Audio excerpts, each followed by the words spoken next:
like I saw a one-woman show once by a woman. Mm-hmm.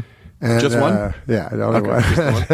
And she was like, well, my mother had breast cancer, and now I have breast cancer. And I'm like, well, it's everybody. Like, they think it's so special when everyone gets cancer and dies. Like, that's not great. What if we just ended the podcast? But it's almost like the height of narcissism to think that you're going to you're going to be so brave as to talk about it in person, right? Whereas all you're doing is just garnering sympathy for yourself. Well, I guess that's true. How is that brave? It seems cowardly to me. It seems much braver to me. Like, I remember Richard Farnsworth was an old character actor, and he did a David Lynch movie called The Straight Story, and riddled with cancer, his last movie, and very frail. And it's a fantastic movie if you ever get a chance to see it. It's not a style, because I'm not really that big a fan of what's his name? David Lynch? Yeah. I'm not a fan of it. I don't understand weird stuff. I'm like, huh? What? But this one is a straight ahead story. You think. I call it like a hard G. It's G rated. Okay. It's hard G. I call it hard G. Because the second time I watched it, I'm like, whoa, I understand it all of a sudden. Well, you got to see this movie. Okay. And if you watch it closely, there's like hellish things going on underneath the surface of what looks like a quaint story. It's based on a guy who, in actual real life, drove his riding lawnmower across the state to visit his brother who was dying. So anyways, the point of it is that Richard Farnsworth was nominated for an Academy Award for the movie. And if he had said he was filled with cancer, he would have won for sure. Sure. But instead, he didn't say it. And in fact, no one knew it. His family didn't know it. He kept it from everyone. And then he was a stuntman before he was an actor. He did what they call a stuntman's death, which is you put a shotgun in your mouth and with your toe you pull the trigger and blow your head off. Oh my God. And so that to me is courageous. Like you're not being a burden to your family. They know nothing about it. And then you're gone. And then that's it. Yeah. And then toe in the shotgun. Yeah. And they write him. He wrote a nice letter to everybody, in the family, and said that he didn't want to. The reason he did it is he didn't want to cause people distress. So I thought, wow, how incredible! Like how many to just people go through it alone. Yeah. So you don't think go through it alone? You don't think you would write confessional? Like, do you? You didn't talk about any of the gambling stuff in your stand-up, did you? Was that stand-up? No, never.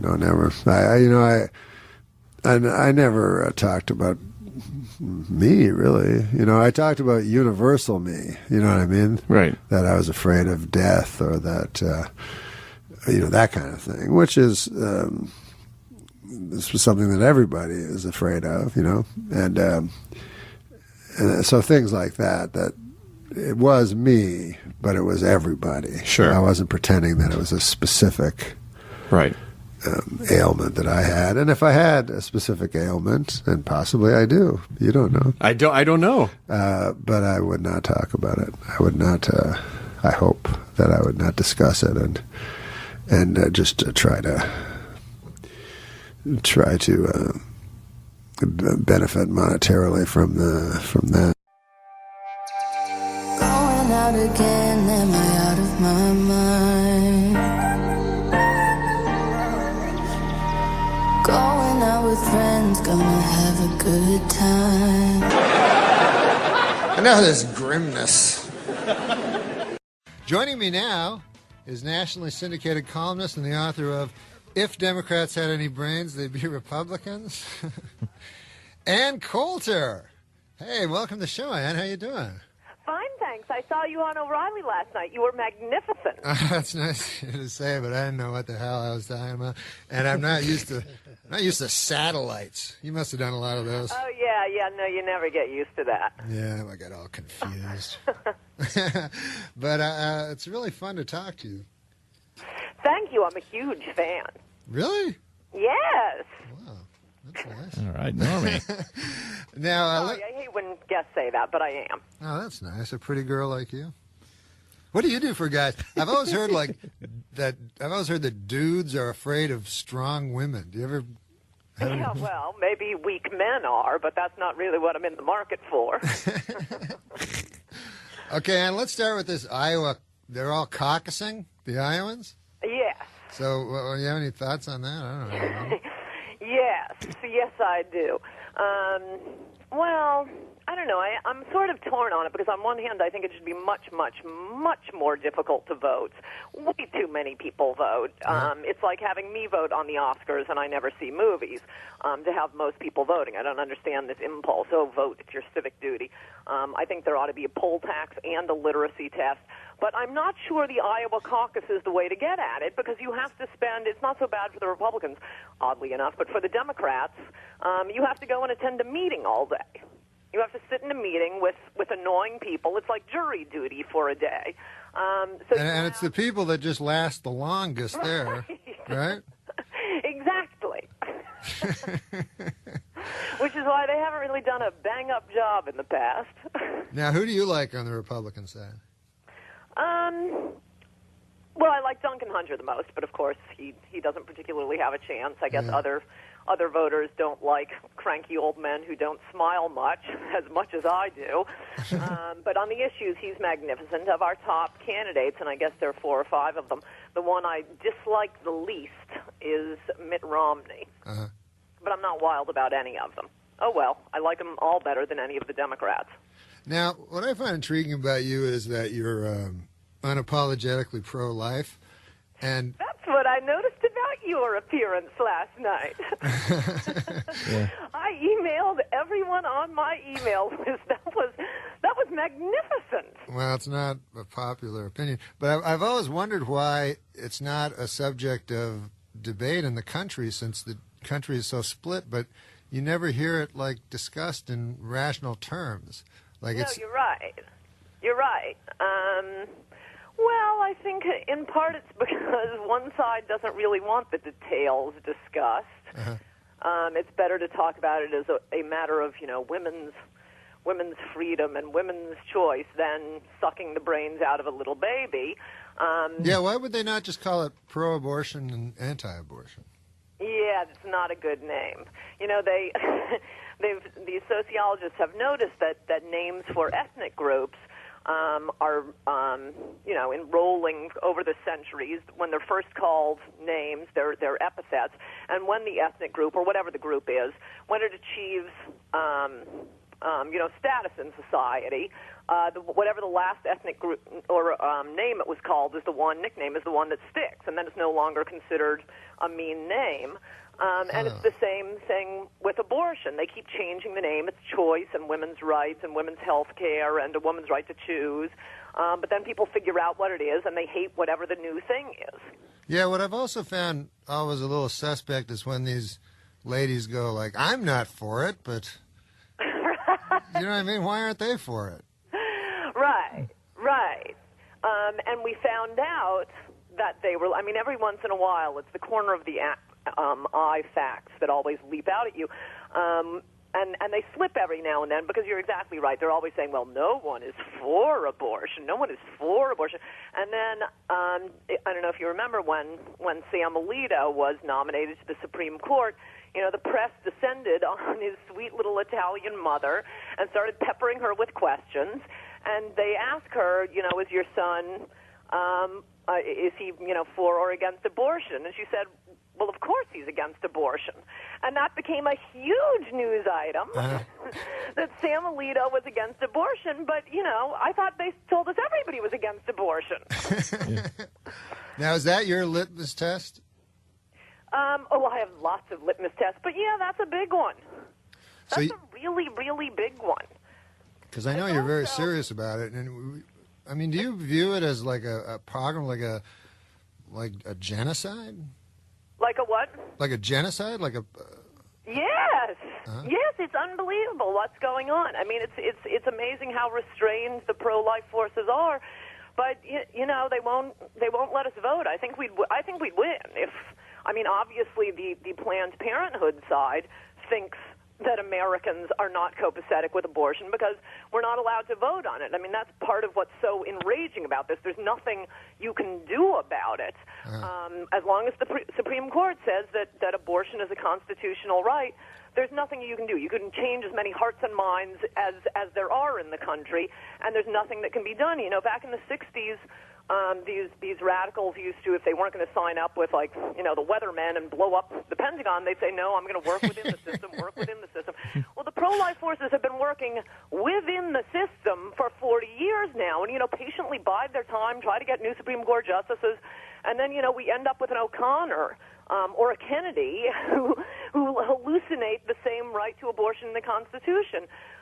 So, you know, I understand why violence breaks out. I wouldn't engage in violence myself. I mean, just on the basis of Pascal's wager, but I can understand if you're not going to let people vote that some of them are going to engage in violence. There hasn't been that much violence. I mean, it's about 7 abortion doctors to, 40 million dead babies. It's a very tiny... I didn't understand the Pascal's wager.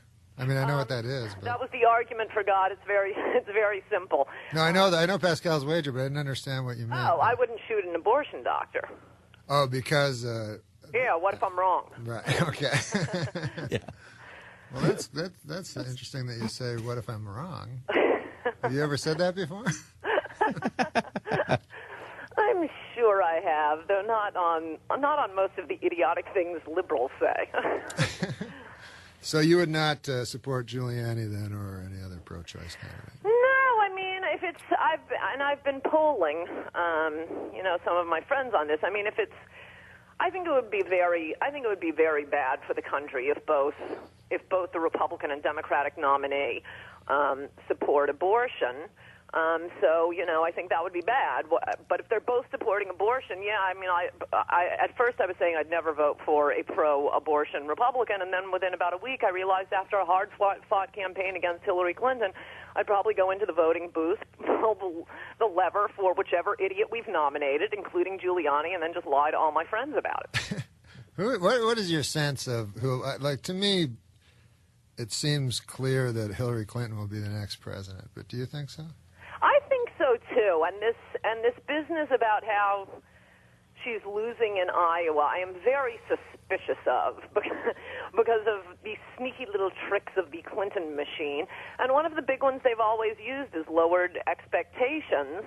The prime example of which was when Clinton was running in the Democratic primaries. You know, he came in like 3rd or 4th in Iowa. He came in 2nd in New Hampshire. And that one was when he was crowned the comeback kid. He came in 2nd. How are you the comeback kid? Well, it's because they had spent, you know, weeks lowering expectations and, oh, he's washed up, he's finished, he's over. And the funniest example was right before they released his grand jury testimony. This is the one in which he launched the one about it depends on what the meaning of is, and we got into a lot of discussions of, you know, where his penis was in relation to Monica Lewinsky, and it was so embarrassing. I mean, the grand jury, the black grand jury in Washington, D.C. that was sympathetic to Bill Clinton, they laughed out loud as he was giving his testimony. And so before it was released to the public and played all over TV, the rumors went out, you'll probably remember this, that Clinton turned purple and there was spittle coming out of his mouth and he stormed out of the room. Well, okay, it wasn't that bad. It was embarrassing. What is the definition of the word is? Do we have an OED somewhere? I thought it was pretty simple. Yeah, it is. It's almost a word that's so simple you don't even know the definition. This is why I so wish, I don't think it will happen, but I so wish Obama would be their nominee. I think he would be tougher to beat than Hillary, and I don't care. I just want to be rid of this national pestilence of the Clintons. The national pestilence. Our long national pestilence is over. Exactly. Yeah. Well, Barack's got money. Yes, I mean, that does give you, that is a heartening fact about the Democrats that even they feel a little creepy about the Clintons. It's funny, you know, Barack always ends his thing with, let's go change the world. And isn't that what Bush is doing? Yeah, in a pretty transformative and important way. Hey, Ann, you're going to stay with us for one more segment, right? Wait, what? The Dennis Miller Show.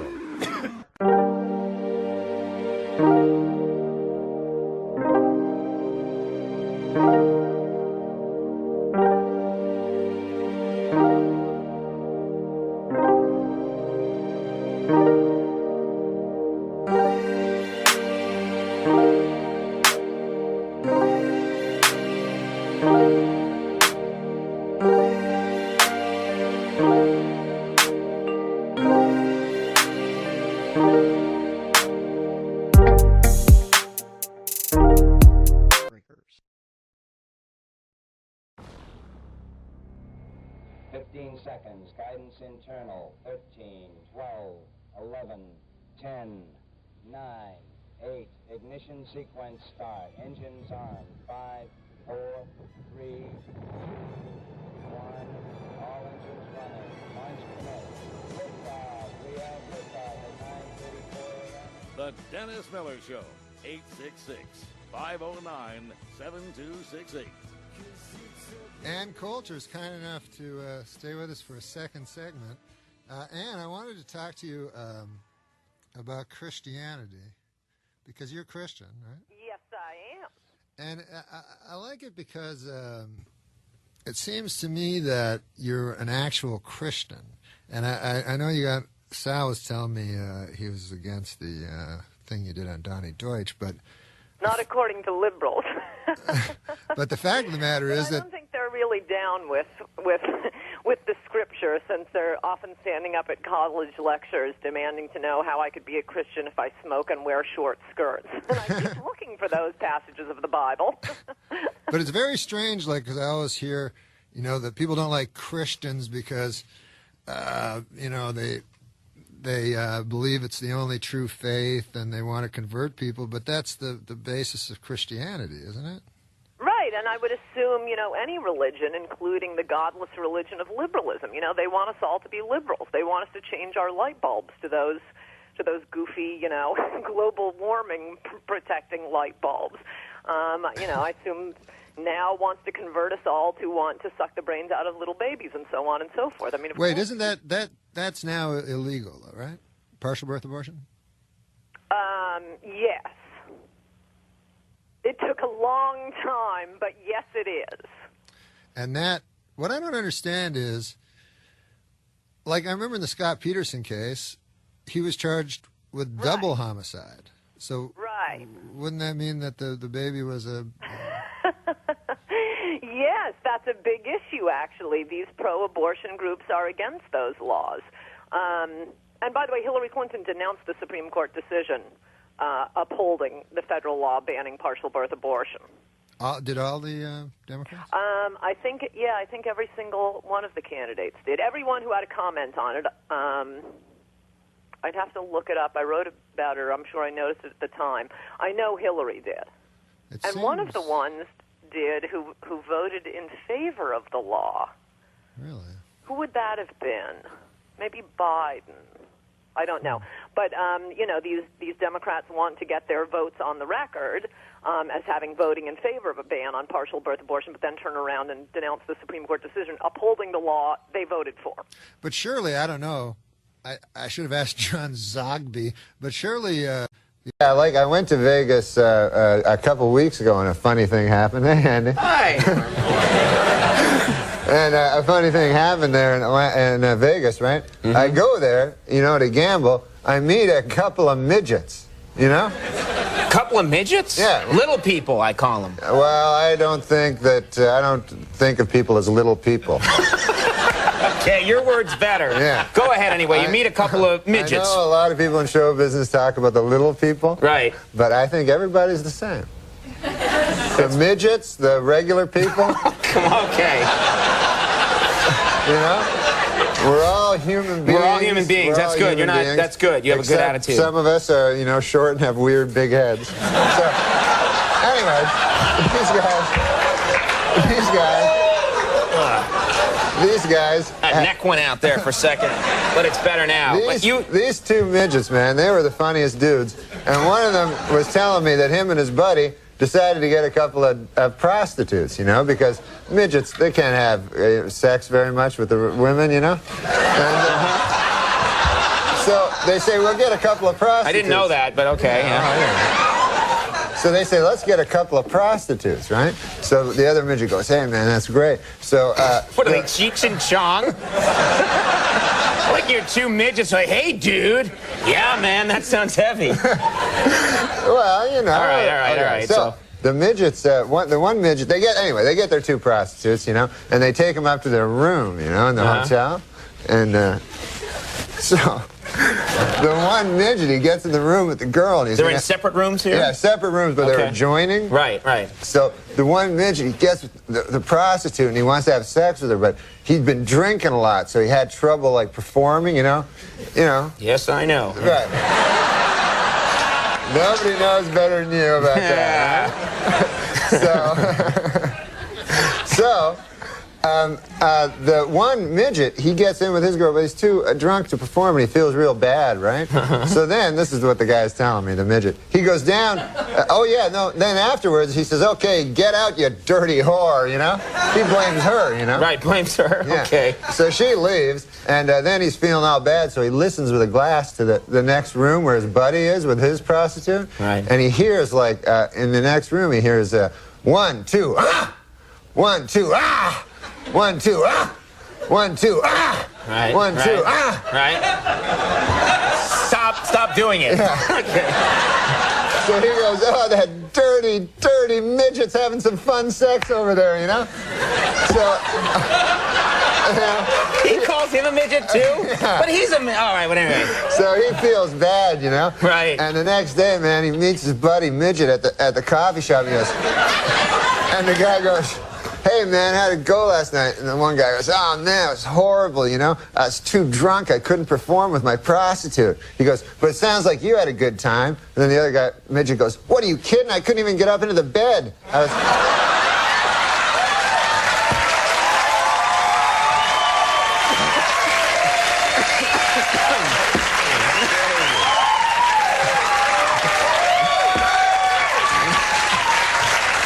You know, it's really lucky that you ran into those guys, because it's such a good story. I know.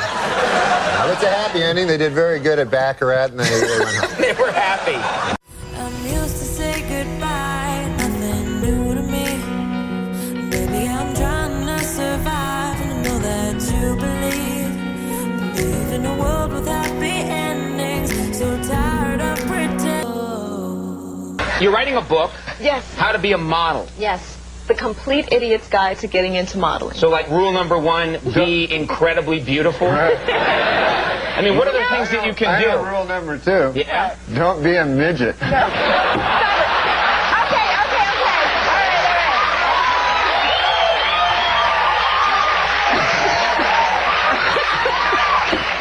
All right. Julia Roberts told reporters this week that her marriage to Lyle Lovett has been over for some time. The key moment, she said, came when she realized that she was Julia Roberts and that she was married to Lyle Lovett. Christy Brinkley told reporters this week that her marriage to Billy Joel was over long before their divorce. The key moment, she said, came when she realized that she was Christy Brinkley and that she was married to Billy Joel.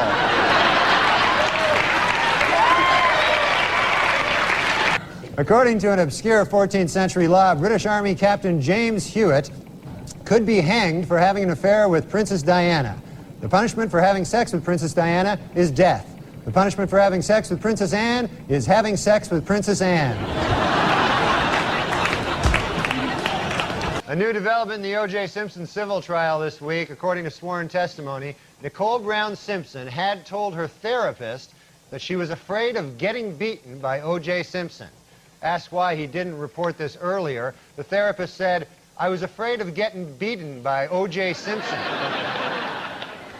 Our top story tonight comes from the O.J. Simpson civil trial, where this week it was revealed that in his first interview with police, Simpson had refused to take a lie detector test. His reason? It detects lies. When I was a kid, my dad would tell me that this man was a gold medal decathlete. Why, the greatest athlete in the world. And now I have to tell my kid that this man is a man. A Labor Department task force says it will crack down on sweatshops in New York's Chinatown, where employees work 90-hour weeks for as little as 75 cents an hour. A spokesman for the sweatshop owners said, quote, "That's all we can afford to pay. This is a sweatshop. We make sweat." 18-year-old Julie Wozchak will be going to Paris after winning an essay contest sponsored by the Dayton Daily News. She won for her essay, which was entitled, "Why I Want to Go to Paris with Some Old Guy from the Daily Dayton News." Dayton Daily News. Like that would have helped. Okay. A 3-year-old Texas boy remains in fair condition after being assaulted by the family's pet cougar. No one knows why the attack occurred, but hey, how about because their pet is a cougar? How about...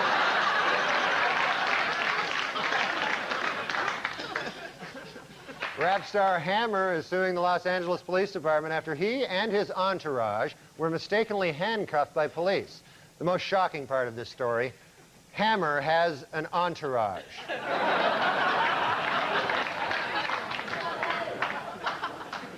Painting that depicts a large rat sucking at the breast of the Blessed Virgin Mary was removed from a high school art display due to complaints by local residents. The artist blamed the complaints on a lack of art education, while I blame the complaints on the fact that it was a painting of a large rat sucking the breast of the Blessed Virgin Mary. This guy died, Jerry Rubin, and he was a yippie. Yes. Not a hippie, but a yippie. I remember my dad going, who is that, a goddamn hippie or a yippie, you know? Yippee! Jerry Rubin died last week. Oh, I'm sorry, that should read, Yippee Jerry Rubin died last week. Sorry about that. I'm sorry. My mistake completely. Just, I didn't read it right.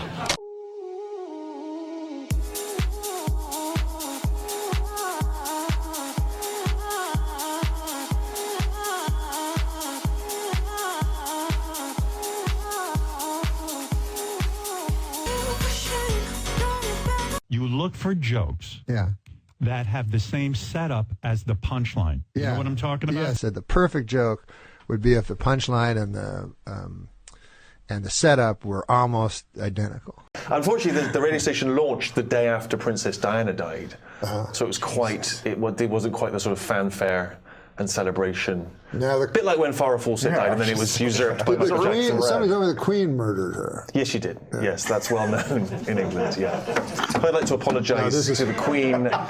According to an obscure 14th century law, British Army Captain James Hewitt could be hanged for having an affair with Princess Diana. The punishment for having sex with Princess Diana is death. The punishment for having sex with Princess Anne is having sex with Princess Anne.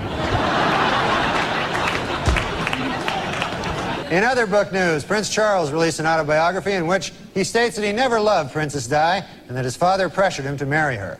The book is entitled, Of Course O.J. Did It. I mean, come on. Queen Elizabeth II visited Russia this week, becoming the first English monarch to set foot in the Soviet Union. The visit, which will last for 2 weeks, is expected to have absolutely no effect on anything whatsoever. New York City doorman Lenny Ladenhoff nearly fell over from shock when Princess Diana confided to him that she was feeling horny and invited him to drop by her hotel suite Thursday evening. Way to go, Lenny! Last week, Queen Elizabeth won 10 pounds in her country's national lottery. However, she has no plans to quit her job as Queen of England. Yeah, I knew. You think I didn't know?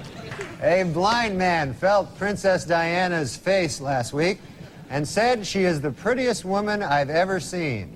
He then picked up a toilet plunger and said, "Thank you for this royal scepter. I shall treasure it always." And now a correction to a story we ran last week. Prince Charles is actually the one in the middle. so we apologize for that. Well, New Yorkers were asked in a recent survey what they thought of the new slicked-back hairdo Princess Di displayed on a recent trip to the city. 38% of New Yorkers approved, 45% disapproved, and 17% said, "You stopped me for this? Now I'm going to shoot you." Former British cavalry officer James Hewitt, who was Lady Diana's secret lover, says he will never, ever disclose the contents of more than 100 love letters that she sent to him. This, according to Hewitt's new book, I Banged a Princess.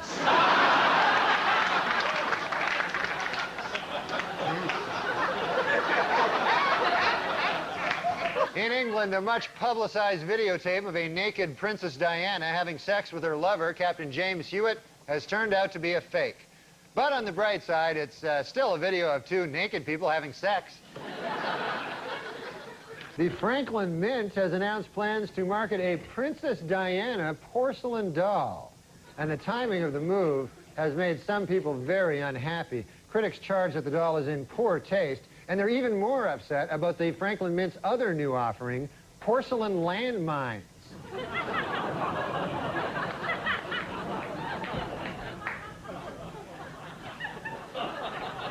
You can play with them together if you want.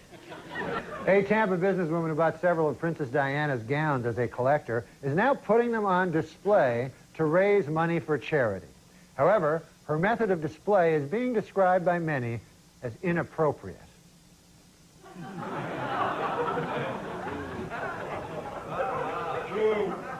Still, for 4 bits, you know, it's a good deal. Well, a sad story from Britain this week. According to the Earl of Spencer, several intruders have recently broken into his family estate in search of souvenirs from Princess Diana's grave. But the Earl says he knows just how to protect the site: landmines.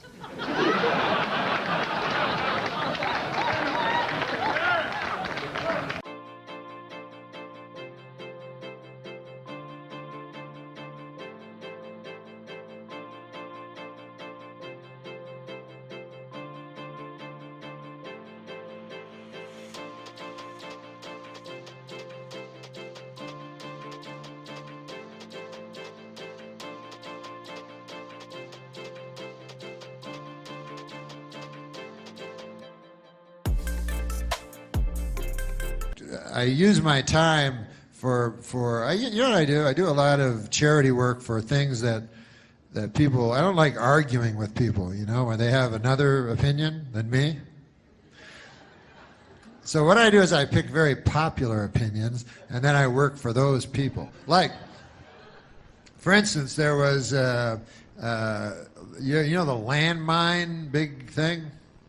Princess Diana, one of the greatest people who ever lived, she was against landmines.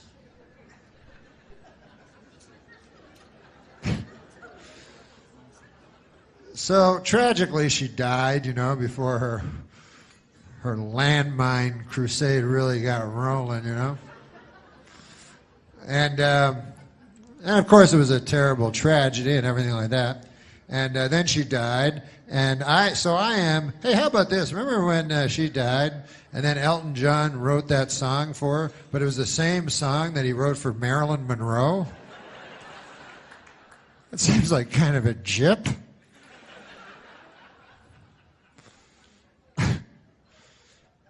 But the king's like, hey, man, you wrote a song for my daughter? I don't know if there's a king. You wrote a song for Princess Diana? Yes. Well, you all ready? She just died an hour ago. Yeah, I wrote it. I wrote it. And here it is. She lived her life like a candle in the wind. Wait a minute. It sounds like that song you wrote about Marilyn Monroe. Well, it's a little bit, some of the same words. Well, why'd you do that? Because they're similar when you think about it. Come on. Marilyn Monroe, she was taking crazy drugs and promiscuous, running around. Man, you know, you never knew if she was going to live or die. She's just living her life crazy like a candle in the wind, you know. And Princess Di, she lived in a castle. But, you know, they're sort of the same. They were blonde. I got to go. But anyways, I forgot what I was going to say. Oh, that I am very against landmines. So I will go and I will make, I'll go to protests, and I'll have a big sign that says, no more landmines. Because if you don't know about landmines, hey, you're educating me about stuff tonight. I'll educate you a little about landmines, because there's many different causes, And landmines are terrible. What they are is they put them underneath the earth, and then you step on them, and they blow you up. So I go there, and I protest against them. And what's fun about it is there's very few counter-protesters. There's a couple of guys out there, but clearly these guys are in the pocket of the, big landmine companies in this country. I don't mean to get all Bill Maher on you or anything, but if you think that the landmine companies in this country care about you, the little person, they don't care about you. They care about blowing you up when you're not expecting it. That's how they make their money. No. A deadly outbreak of the Ebola virus is said to be responsible for more than 100 deaths in Africa and a couple of really bad movies here in the United States. Listen, man, Sean, the future of comedy. The future of comedy. It reminded me last night because I got in early yesterday, and then I waited up on Sean because he drove from Los Angeles. Oh, geez. Because he's afraid of Ebola. And it sort of reminded me, like, because I would phone him, on his car, and I go, "How you doing?" He goes, "Now I'm in, wherever he was." Quartzsite. Yeah. And it reminded me date shake. of he had a date shake. No, I ate at McDonald's twice. On the drive? That's a long drive. You ever have a date shake?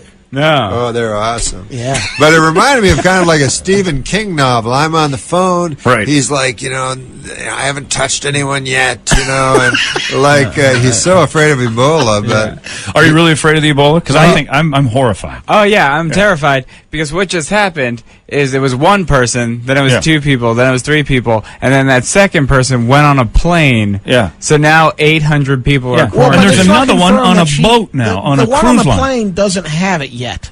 Yeah, but close enough. It's so We've close. had two people that have had it. And the other one that was But handling... the other one are being accused. Yeah. But Right now we're taking the witches right now, and we're going to start burning them. Good. Yeah. Who's Well, for burning? Show of hands. If it's I mean, if it saves me me too. That's how I listen, feel. I'm going to tell you. diarrheing blood. Yes.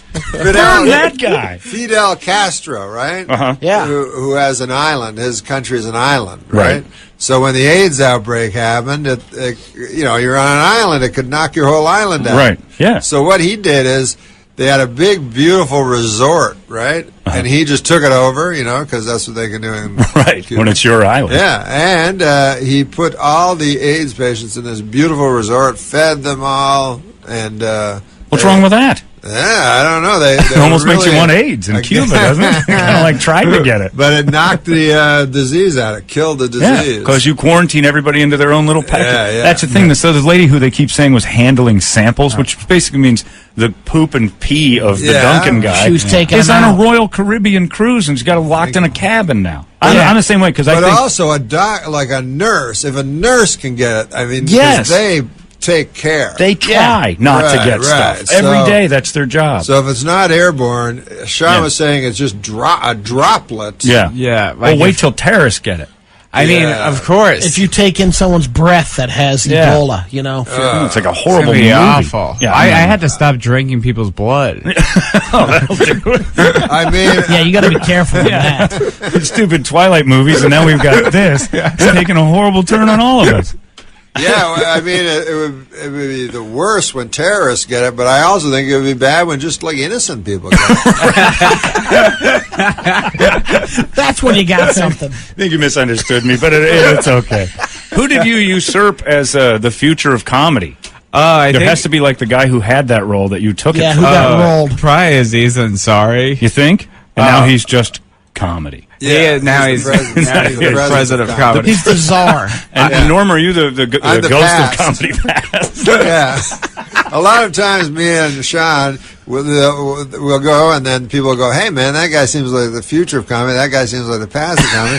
Where do we go to get that to you? Where do we go to get the president?" People will review your show that way. That's just an awful person to say that about the show he just watched. I saw the future and I saw the past. Yeah. Just looking for something in the middle there. Yeah. Well, listen, man.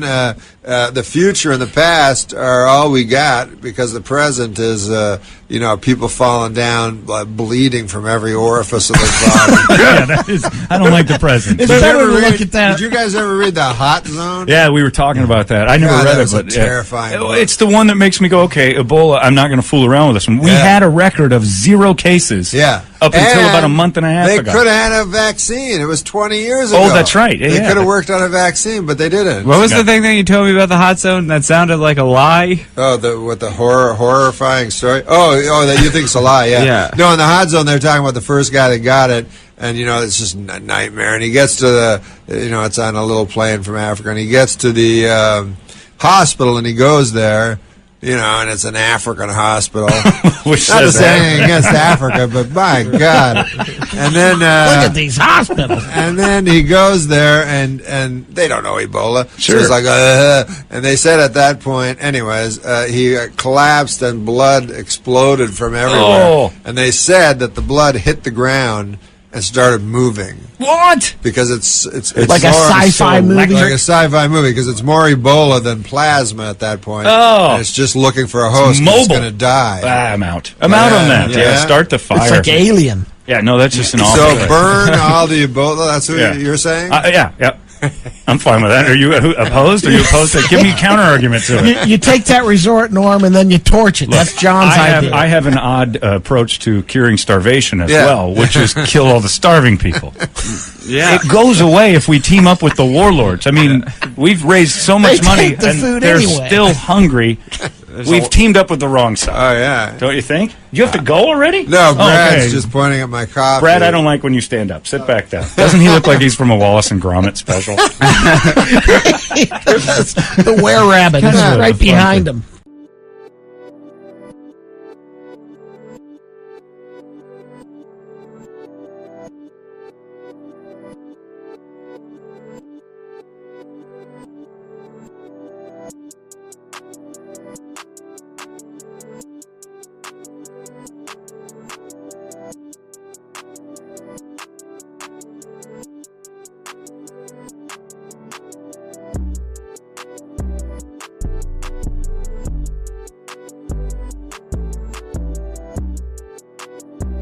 Visitors to New York's Times Square this winter are in for a bit of a surprise. Crazy people will be shooting at them.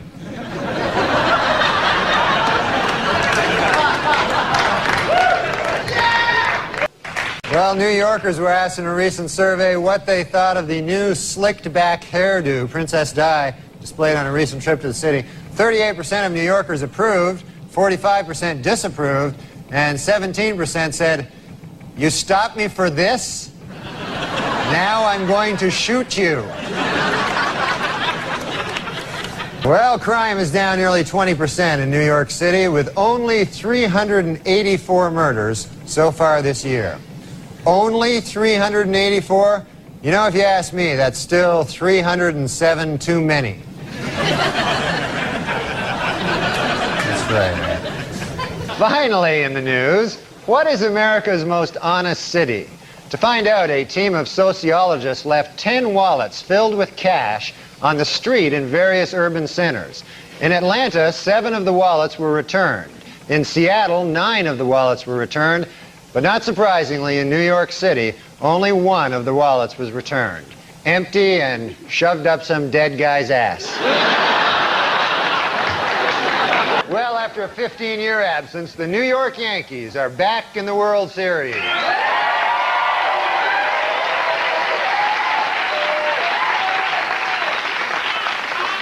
And some New Yorkers have come up with a novel way of snagging those hard-to-come-by tickets. Murdering guys with tickets and stealing them. Police in New York investigating the deranged homeless man who attacked a girl with a hypodermic needle have made a shocking discovery. He's Mickey Rourke.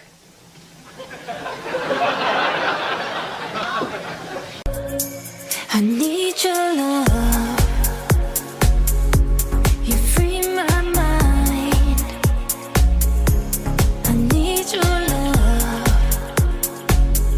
Yeah, you free my mind. And still in line. Everybody's bringing up these licenses for illegals and that they need to have them. And my question is, where are they getting the license plates? Obviously, we're letting them register vehicles without licenses. And in this day of car bombs and stuff, I don't know if that's a good idea. Thank you, Dan from Boise. Norm, what's your feeling? Well, I know that the New York Governor Spitzer, I'm trying to get to learn things, but he doesn't want to issue licenses to illegal immigrants, you know, and I don't know how the hell you're going to get a cab in New York City anymore. I mean, it's hard enough, you know, for me especially, as a black man. I don't know. Yellow is the best color, you know, but I don't know if you call that an opinion. You know, it's just a. Oh, hold on, it's my phone. Hello. I gotta phone you back on account I'm doing a special on the TV, comedy special. So I'll call you back, okay? Okay. You see what I mean? Like I flew in from Vegas, I remember one time, and there was some turbulence. And I was like, I'm eating that fucker in 14 years.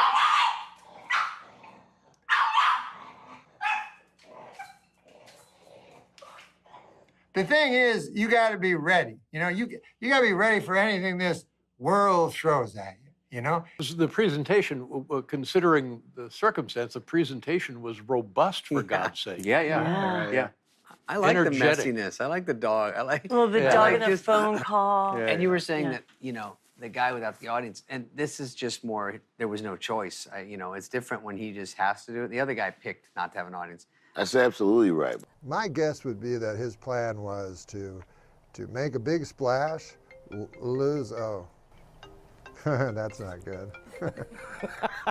What should we do now, Joyce? Just don't answer, okay? If it's possible. No, I won't answer. Yeah. So should I start answering that question again? Sure. Yeah, I think him becoming president surprised him. I think, you know, it's funny that people don't remember, but back in the debates, there was a big issue with Donald Trump saying if he lost, it meant the election. God, are you kidding me? I know, I did. Oh, 1 second. Hello? Yes. Oh, I gotta call you back. I'm on the TV, man. Yeah, I'm on the TV right now. Oh my God. But I'll call you right back. Sorry. Okay, I'm not going to ask you the question again.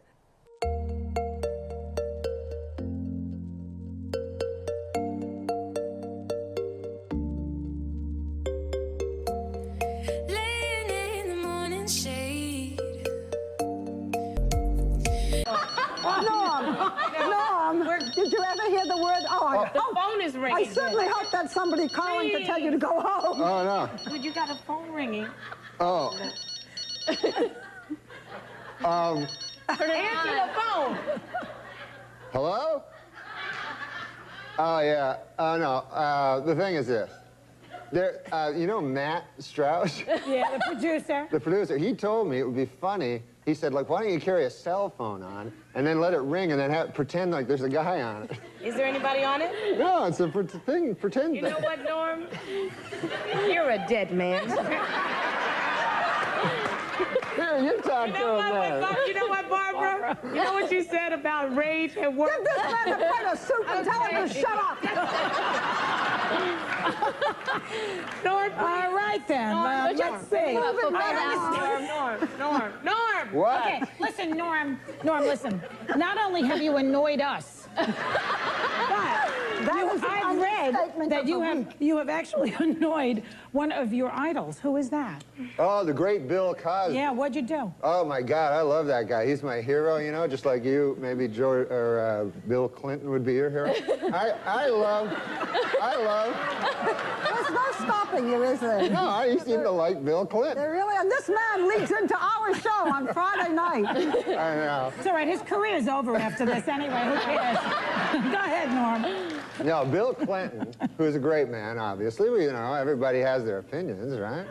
Are you moving along? No, Bill Cosby. Bill Cosby. Oh, Cosby. Oh, God. Cosby. What's in that coffee? What are you drinking in there? Well, Bill Cosby is a great man, first of all. There has never been any accusations toward Bill Cosby about any... Will you just tell us what you did for Bill Cosby? Oh, I met him. I opened for him at a club, and he was a great man, you know. He's my hero of all time. You know how funny Bill Cosby is, Yeah, right? so get to the point. I'm going past menopause. Make the point. Let's go. Not everything has a point. We are learning that, okay. All right, Norm, you want to finish the story, or shall I ask you the next thing? Well, the Bill Cosby thing is this. Dear God. I met Bill Cosby. We're all fans of Bill Cosby, right, Barbara? Yeah. What? Yes. Why don't we talk about the millionaire? Oh, yeah. You know what? Tonight, Norm and I... Please. I like Bill Cosby. Let's talk about the millionaire. Norm MacDonald and I are on The Millionaire tonight. Oh, yeah. Well, tell him about that, how you thought he's dumb today. Where do you see him tonight?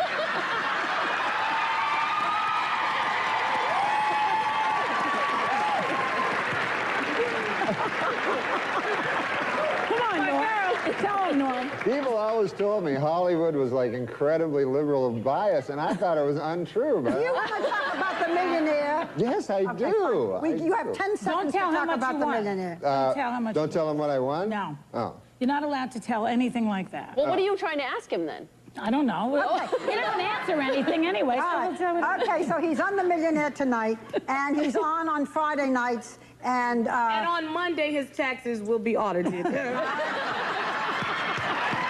he's on Friday nights at 9. He's on The Millionaire at 9. You can play along at home on enhanced TV.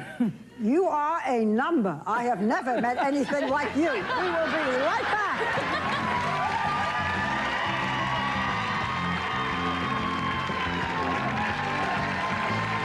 Well, what else is going on? Did you went back? Did you get in the holiday spirit? Are you a kind of guy that gets, I try to do something nice, you know? You ever try to do something nice? No. Oh. It's not my style, Norm. But it was Christmas in New York, you know, and I was alone. So anyways, there was a diner that I always go to near my house. Mm-hmm. It's a really nice diner. And so I went there, and there was this homeless bum there, you know? Just say a homeless guy. It's not politically correct to say bum. But why can't you say homeless bum? No, I thought they didn't like to be called bums. Yeah, right. A homeless guy, yeah. Okay. Well, anyway, there was a... I'm not going to let you get to this story. I'm just going to keep giving you a hard time about bums. You meet a bum, a hobo, a tramp. A tramp, yeah. He had a little stick with a thing on it. He was from the 1930s. Yeah, okay. And so he says to me, can I get some money off you? And I don't like giving the homeless bums money. I'll tell you why. Because I figure they'll do the crack. Right? They'll do the crack. Yeah, okay. my mom says never give a homeless bums money because they'll go do the crack. So I said, okay. I don't want to give this guy money. He'll go do the crack. I said, why don't I just bring you in the diner, you know, and I'll get you a meal. I'll buy you a meal. It's Christmas, you know, it'll be nice. So the guy goes, okay. So we go in the diner and we order, you know, the meal. And this guy just keeps ordering food, you know, like he's really hungry. Yeah.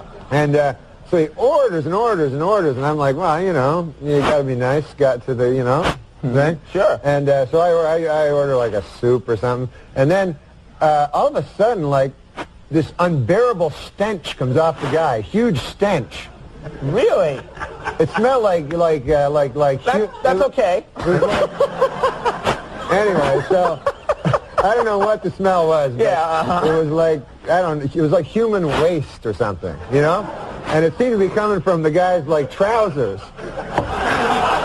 Norm, I said that's okay. Okay. I was like, the stench is enough. We all can do the rest in our heads. Yeah. So this stench fills the diner, right? So I have to go to this diner, right? So everybody's looking at me like, what the hell did you bring a homeless bum in the diner for? With a stench, you know? So I'm like, I'm trying to eat my soup. I can't even eat it. And I'm wishing I'd bought this guy crack. I wish I'd got, you know what I mean? I wish I'd gone and found some crack and bought it for the guy. So anyways, and everybody hates me. The guy that, you know, I go there every day.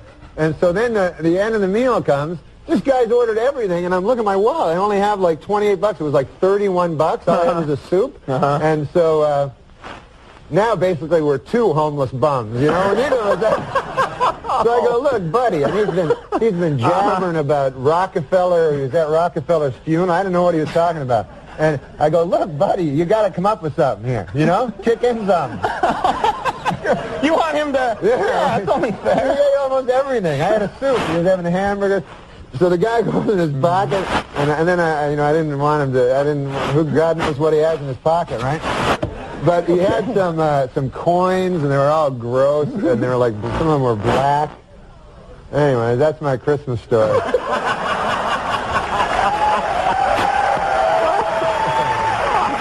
Man! Wow! What a yarn spinner! You're a regular Garrison Keeler over here. And some of the coins were black. Good night, ladies and gentlemen. And you close the book and kiss your child good night. That's a nice story.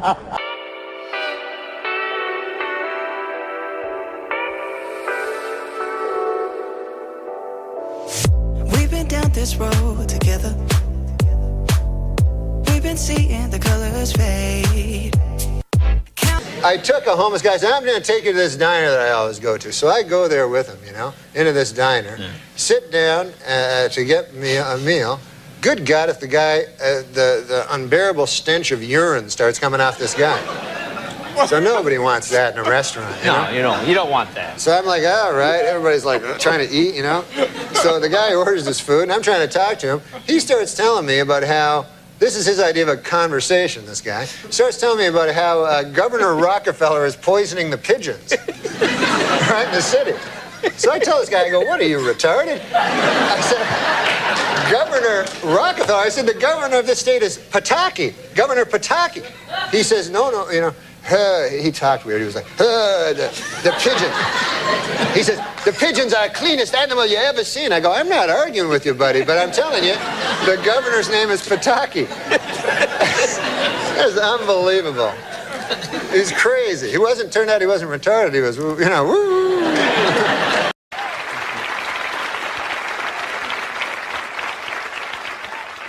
Now, Norman, you're an inventive guy. Which of the current batch of inventions has tickled your fancy? What do you like? Henry Ford just invented the assembly line there, Right. you know? Yeah, and that was good because he wanted, you know, not just rich people, but anyone to drive over and see his cock. Well, is there any other one that's caught your fancy? There was Alexander Graham Bell. Yeah. You know, he invented the telephone. Right. So he could call people up, tell them to come on over and see his cock, you know, because he was tired of yelling it out the window. So, hey, theme development. check out my cock.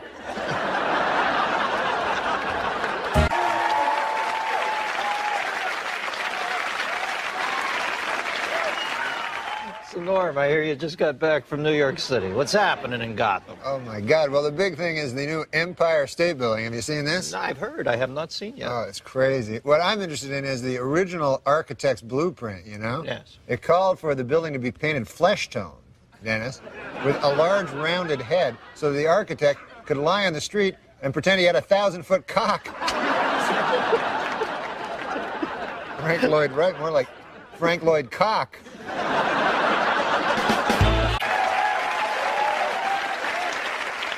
So, Norm, tell me, what's your take on this whole Cold War thing?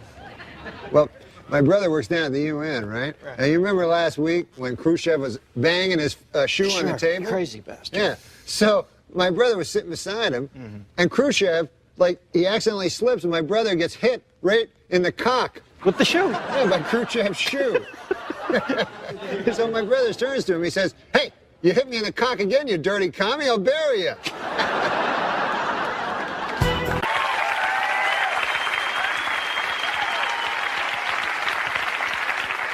So what's been happening, man?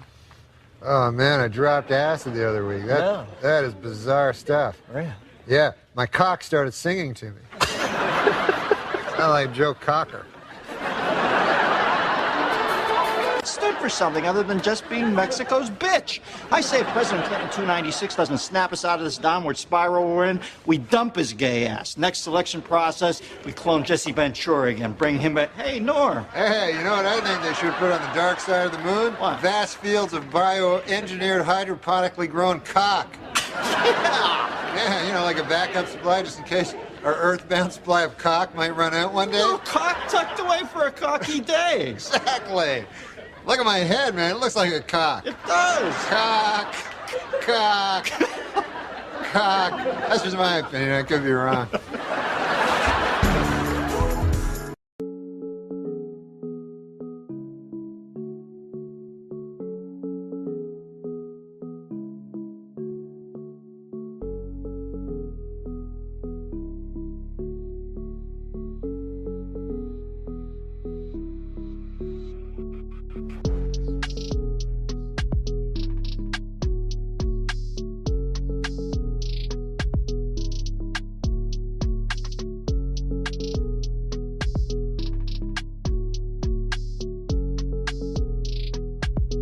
I had a look at your Twitter feed. First of all, what do you like about Twitter? Because you're pretty good on it.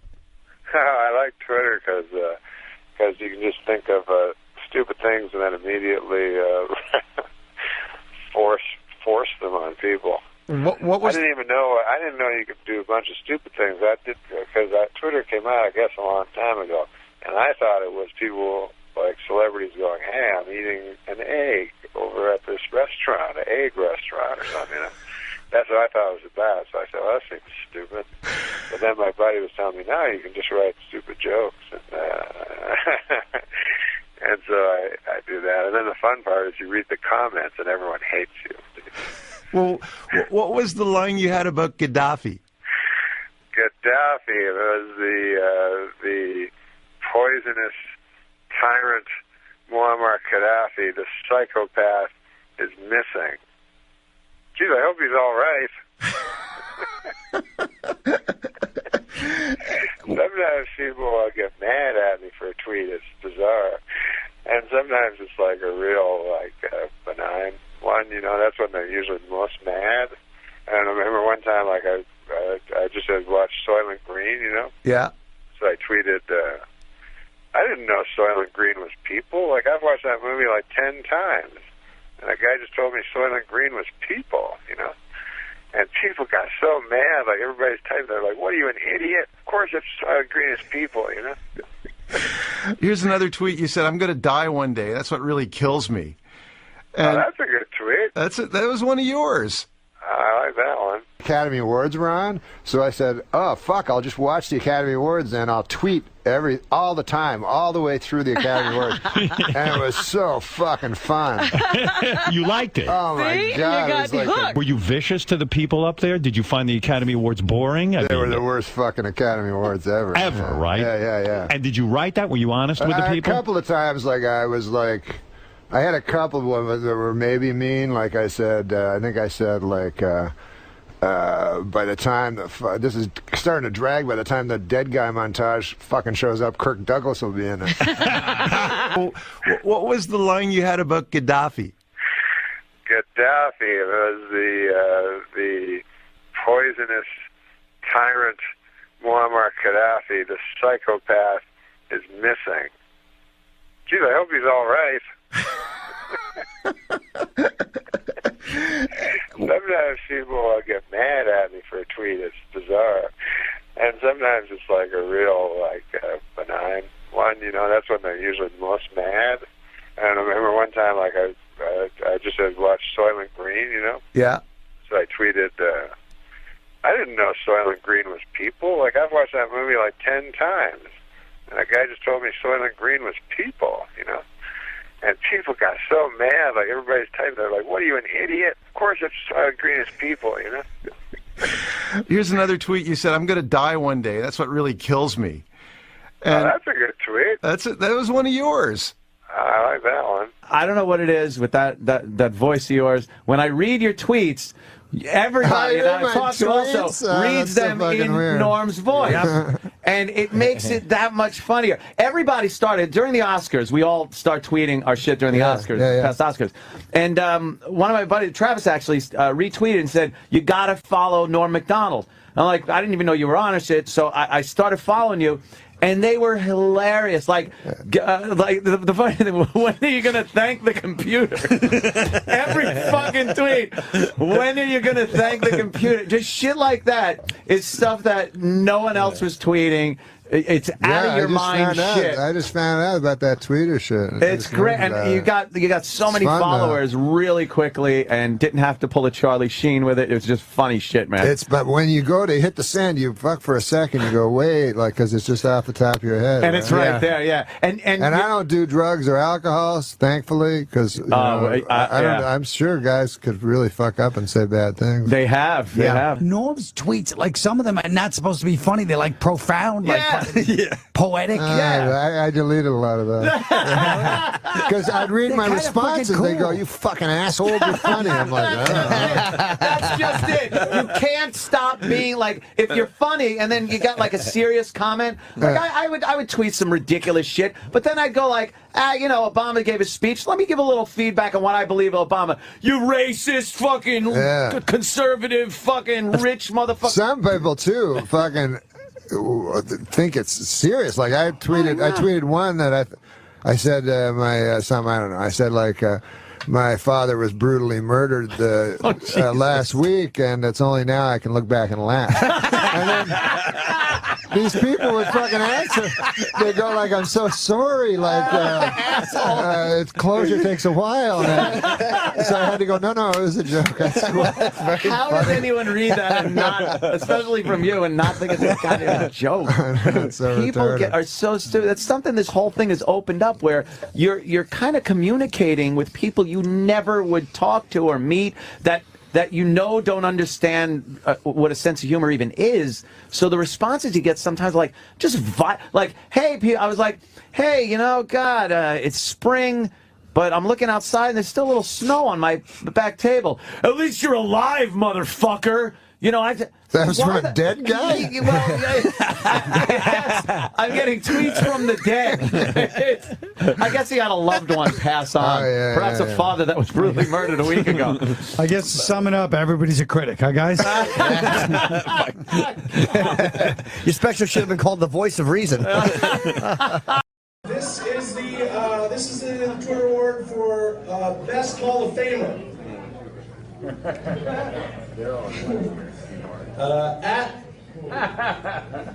Going real well. At Albert Brooks. I installed a stripper pole outside my house. Haven't caught one yet. Steve Martin to go.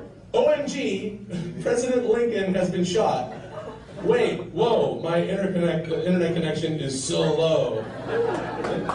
At Alec Baldwin, how many freaking times I gotta say it? 27, she's 27, jeez. That's his girlfriend. At Al Yankovic, breaking news, Netflix splits off into a third company called Vernster, where you can rent nothing but Ernest P. Worrell movies for $5 a month. And at Norm MacDonald, rest in peace, Amy Winehouse, we lost a true heroin addict today.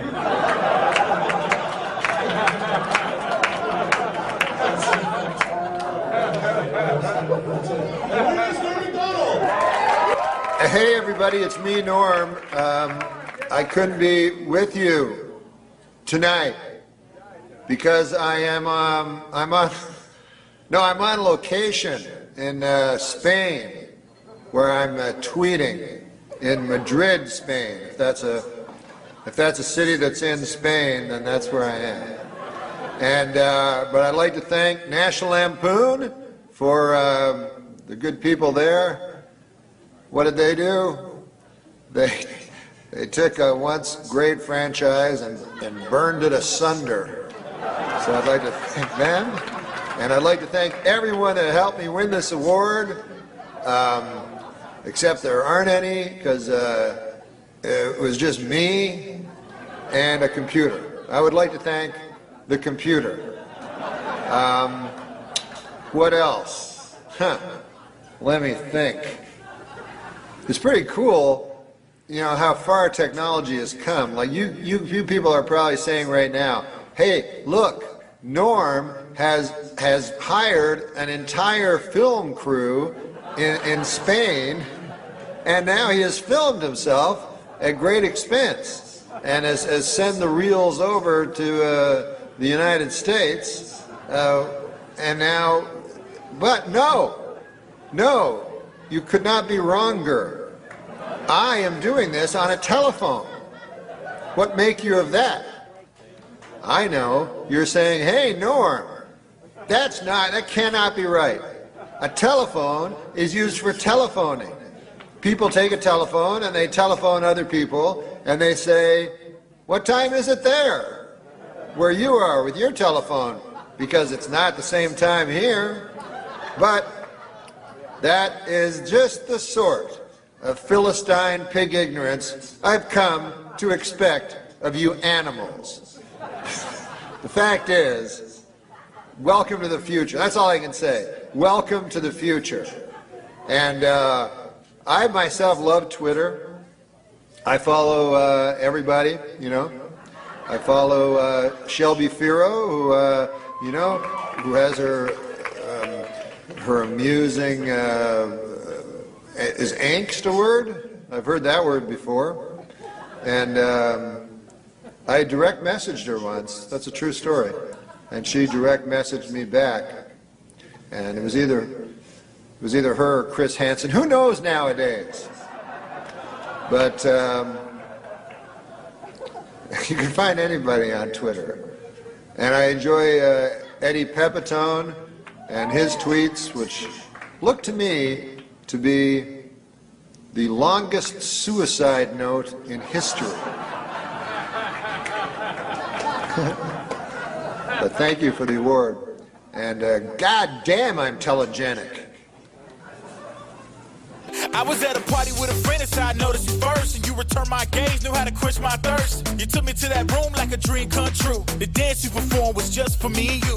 Kisses on the neck, then you work your way down. Let yourself go for me all around town. Seductively stood before me.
In a highly unusual ruling, the California State Supreme Court declared this week that O.J. Simpson attorney Alan Dershowitz is, quote, one ugly bastard.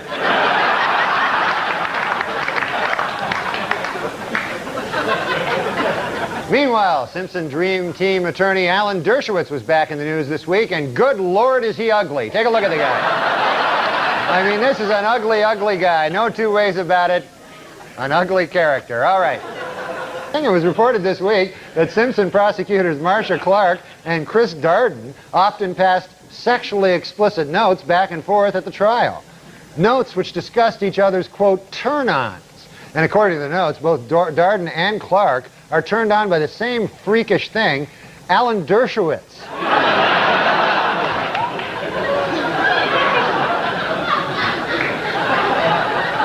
Last week at a dramatic press conference about the crash of TWA Flight 800, ABC News correspondent Pierre Salinger displayed a document which he believes is proof that the jet was shot down by a U.S. Navy missile.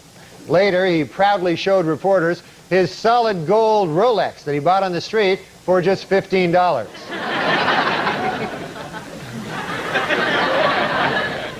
That's one ugly bastard, isn't it?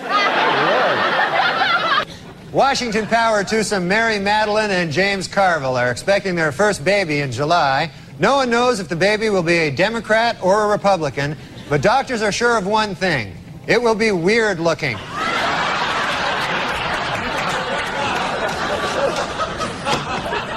Leona Helmsley fired a maid this week for stealing her Victoria's Secret lingerie. And you think she looks hot here, huh? Imagine, if you would, with the...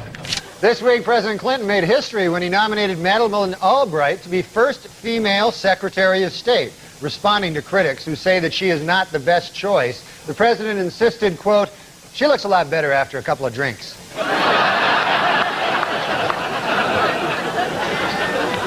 Meanwhile, Republican hopeful Phil Gramm says that Bob Dole should not get the nomination because he backed President Clinton's plan to send troops to Bosnia. Dole responded that Graham should not be nominated for president because, well, look at him. Take a gander at the fella. Incidentally, Ms. Maston will be represented in her civil suit by feminist attorney Gloria Allred, who is also quite unattractive.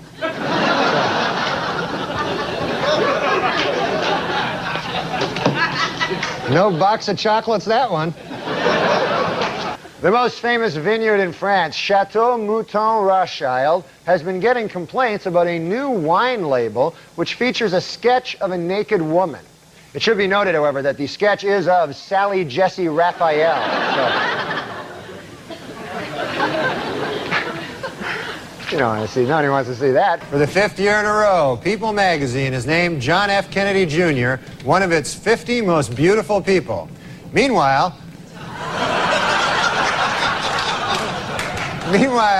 Big Red Nose magazine has named Ted Kennedy one of its 50 faces most ravaged by drink.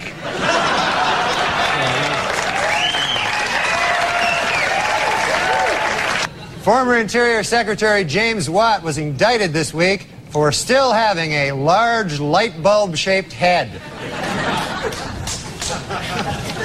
To discourage worship of the Dalai Lama, the Chinese government has banned all photos of the exiled Tibetan leader, except for this photo from the 70s. And filmmaker Ken Burns announced that following his baseball series, his next documentary project will be a 12-hour, 8-part history of the dorky haircut. The first deaf Miss America, Heather Whitestone, was crowned last week in Atlantic City. Although completely deaf, she is an expert lip reader.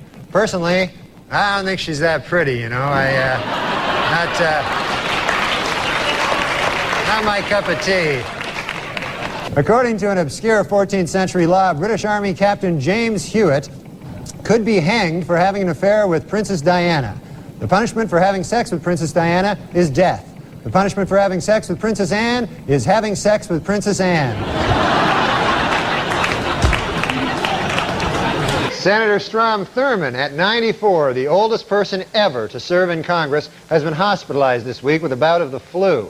Doctors who examined the senator thoroughly got kind of nauseous.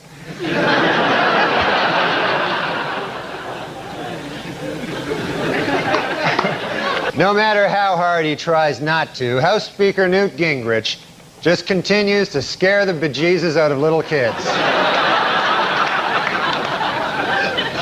In a recent interview, tenor Luciano Pavarotti says that he is so in love with his new girlfriend that he likes to run nude on the beach with her. Read all about this in this month's issue of Things That Make Me Vomit.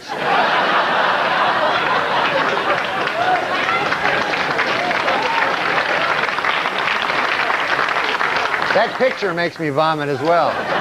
A new development in the Marv Albert story. This week, his accuser, Vanessa Perhatch, decided to go public, allowing news agency to print her name and picture. Following the publications of the photograph, legal experts were left wondering, who was the real victim?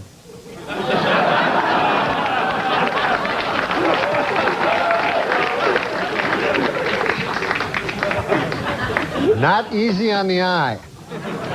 Well, it's official. Sportscaster Marv Albert, convicted last month on assault and battery charges, will serve no jail time. But the big story was outside the courthouse, where the second accuser from his trial, Patricia Maston, showed her face in public for the first time. This new development had legal experts asking once again, who was the real victim here?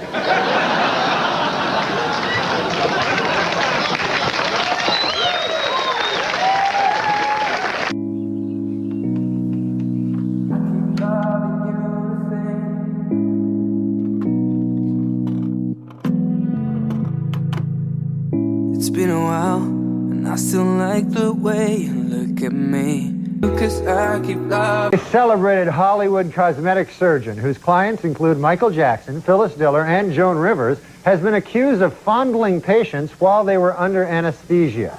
The case has legal experts wondering, who is the real victim here?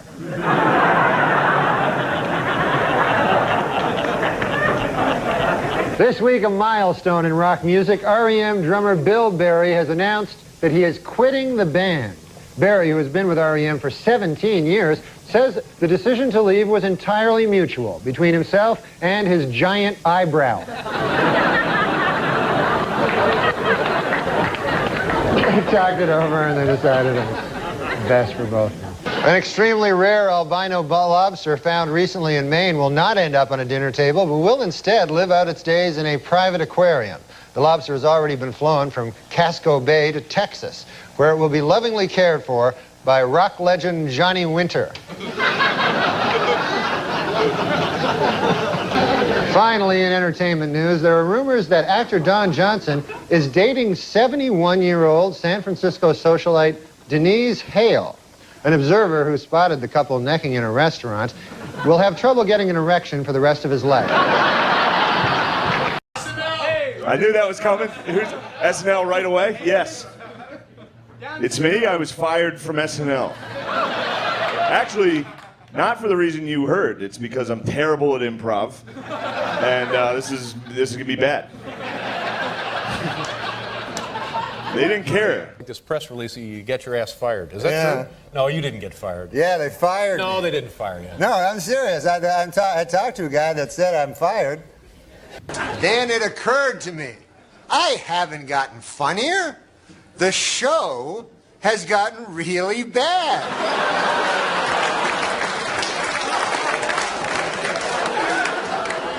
So yeah, I'm funny compared to, well, you'll see later. But okay, so let's recap. The bad news is I'm still not funny. The good news is the show blows. Hey, I don't have much because this is gay. Do you like the new country or you like the old No, country? the new is gay.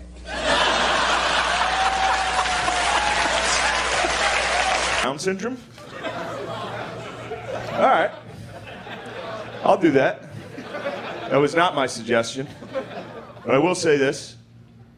I like it. I'm pro it. I have family members that have it.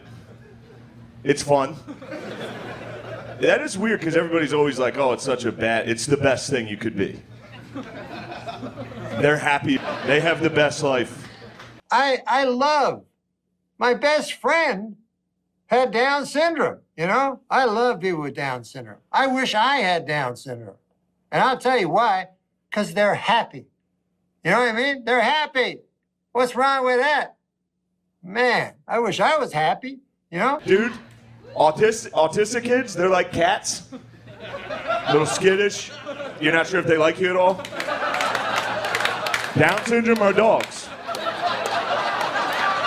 They're the dogs, dude. You get home from somewhere, they're like, where the fuck have you been, dude? I got so much to show you. This is gonna be the best day. Ask a Down syndrome kid, do you want to go for a walk? Like, yeah. Like, throw a ball. Throw a ball. Happiness, the thing we strive the most. People pity these people that have it, you know. Like they'll look over a group of people with Down syndrome and go, oh, man, look. Breaks my heart when I see them. You know the saddest part of all? There's no cure. They'll probably die happy. Belly button rings. I feel like those go hand in hand. Do girls still? Yeah, they do. Do girls? Are you guys still getting belly button rings? I don't know. I haven't fucked a whore lately.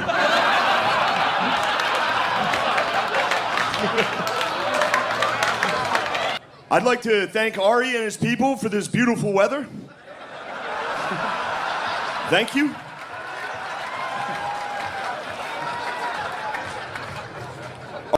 Ari is edgy and shocking, which is a really cool thing for a 50-year-old guy to be. Isn't it cool? Ari's yoga videos suck and are gay. Kim hasn't made it yet, but she's knocking on the door. Yeah, she's knocking on the door and saying, housekeeping?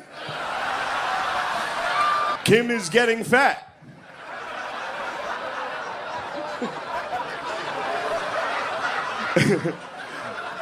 Natalie Cuomo is so unfunny, Lewis booked Kim. Tony looks like Matthew McConaughey's skeleton. I don't have a joke for this, but something about Tony being young Sheldon. You say bazinga every time he makes one of his gay jokes. Tony also, I believe, had a Corvette with a license plate that said, I roast. I can't believe people are calling this guy gay, dude. That's cool. That's so cool. I roast. Tony's father was a mafioso, and his mother was the horse head he woke up next to. Tony is clearly gay and malnourished. Jay.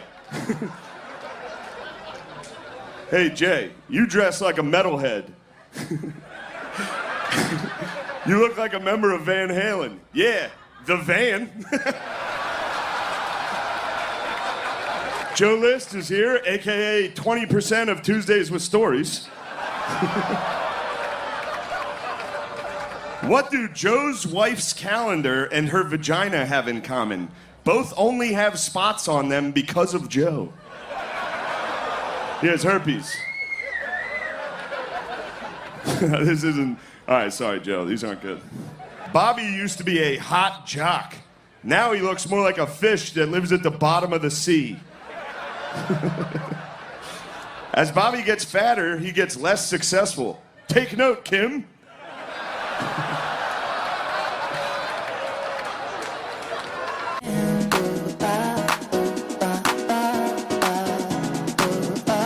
Connected to our senses.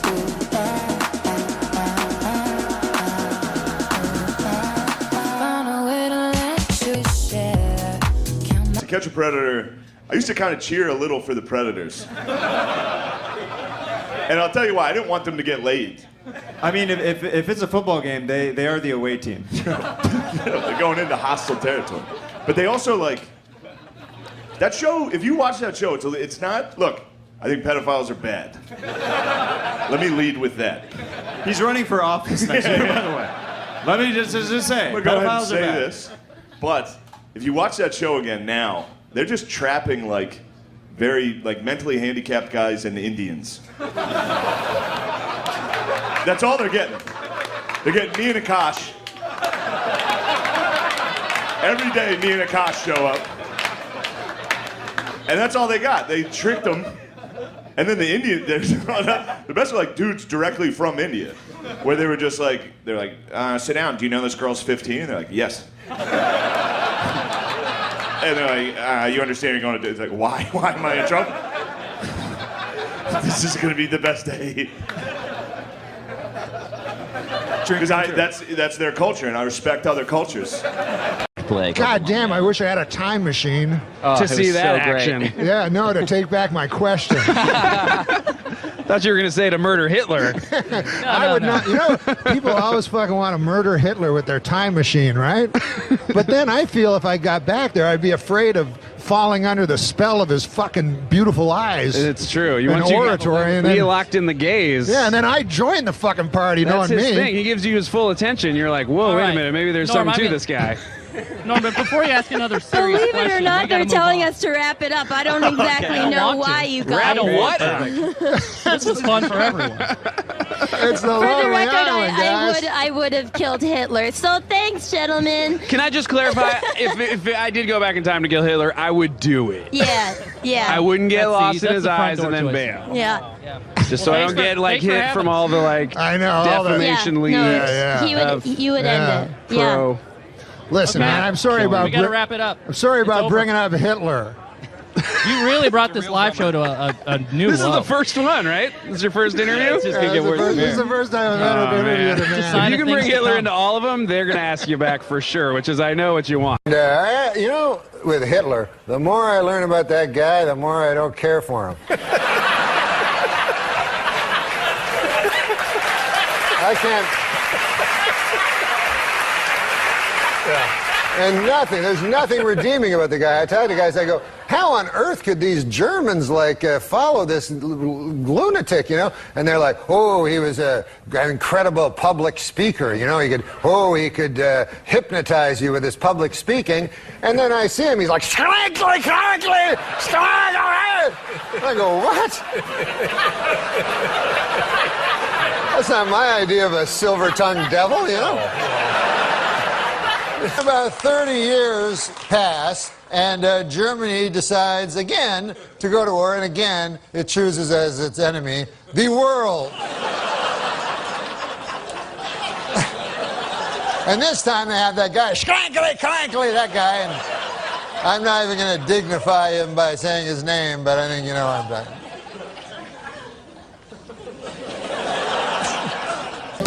New songs on the radio sounding fake. Prince and Genesis for better anyway.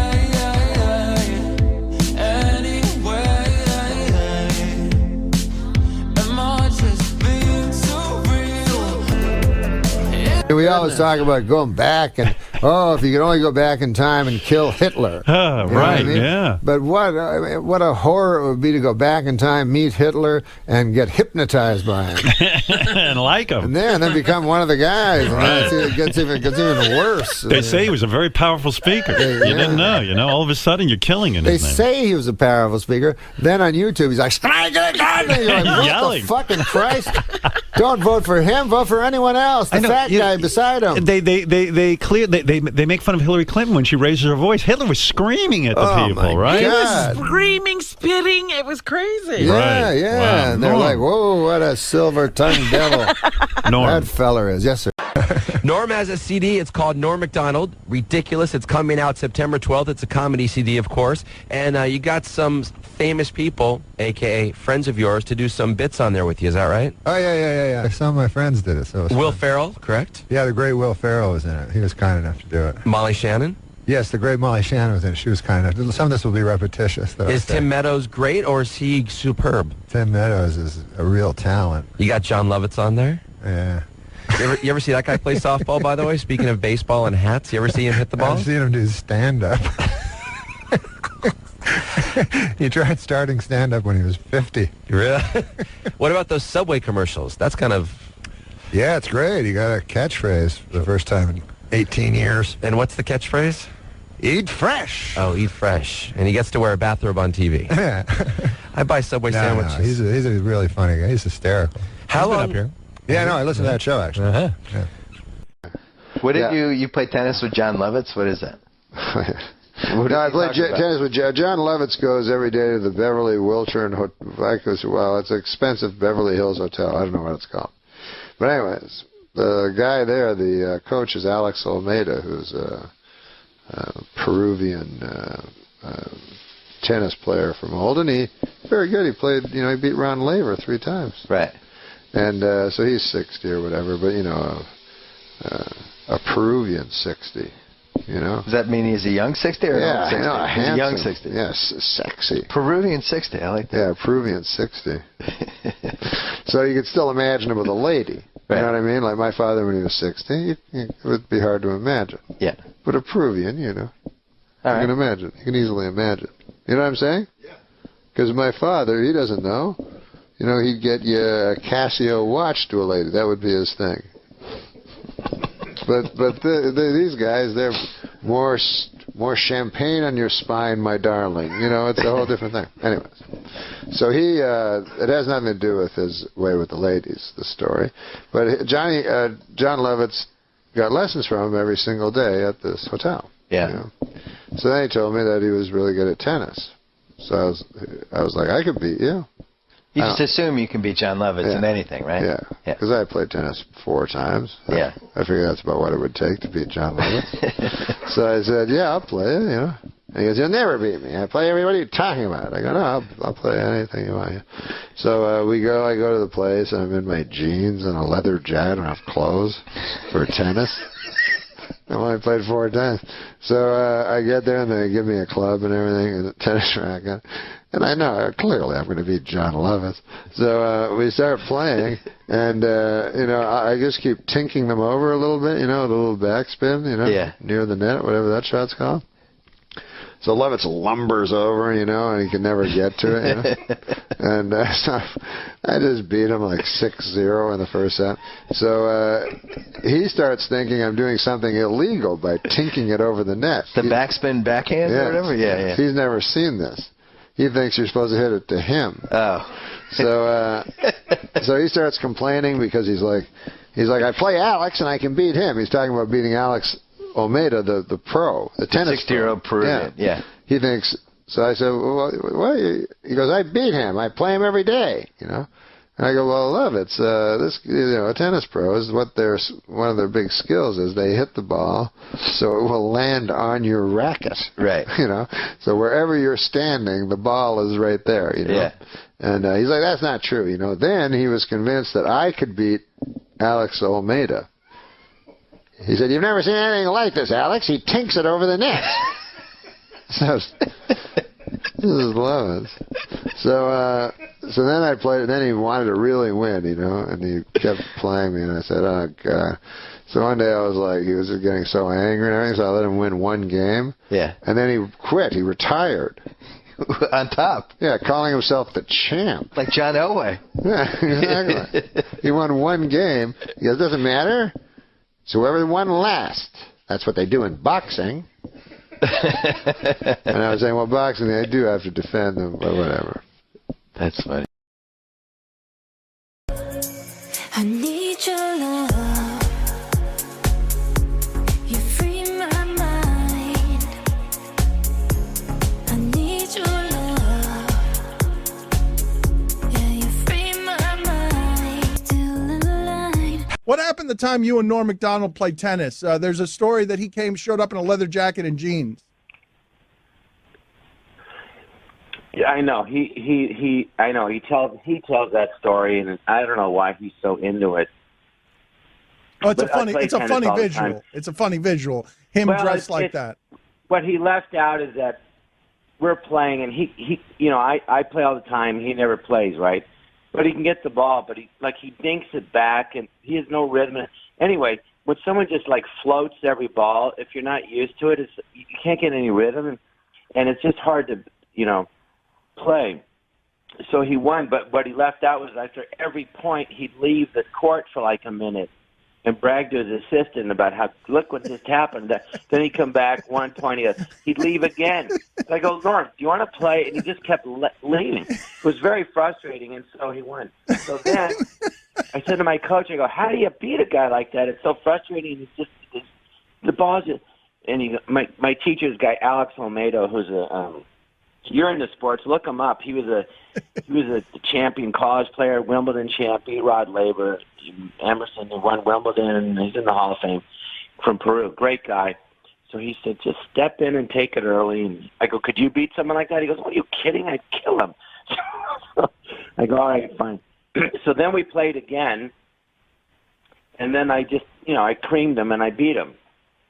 So also, I wasn't trying as hard the first set because he was, he's not as good, so I'm just taking it easy. But then and he was wearing jeans and a leather jacket. Well, he beat you 6-0 the first time, didn't he? 6-0? No, he wasn't wearing. I don't remember what he was wearing. He didn't beat me 6-0. He's full of crap. That's what he told him. So then we played again, and then I beat him quite easily. And he goes, let's play again. I said, no, I don't play you again. Because when I knew he'd want to play after I beat him, last time we played, I beat him, and that's that. Give us a good league of the... He cheats, and he's not fun to play with. Of course. So he tells this story, Right. Give us a good League of Their Own story. Lovitz! Just back off for a second. Hey, he's being Lovitz. This is what Lovitz does. I know. This is what he does. Him and Norm, both of them. Give us a good League of Their Own story. There's no one better to talk to about show business than Norm because he's brutally honest about it. I'll try to tell the story quick. Go ahead. When Norm had his last sitcom on Fox, right, he invited me to go to the upfronts with him. You know, that big thing where they introduce the shows to the advertisers? So the head of Fox, this guy, Sandy Grushow, right out of Beverly Hills High, permanent tan, permanent fake smile on his face. Right. The head of Fox goes up to Norm, and it's Norm and Jason Bateman, whose show had premiered, and all these Fox people. Goes up to Norm and says, right in front of me and a bunch of people, goes, Norm, I want to let you know that your show is the highest tested show we've had in Fox history. And Norm goes, wow, man, thanks. That's unbelievable. Wow. And then Grushow leaves and goes to talk to Jason Bateman.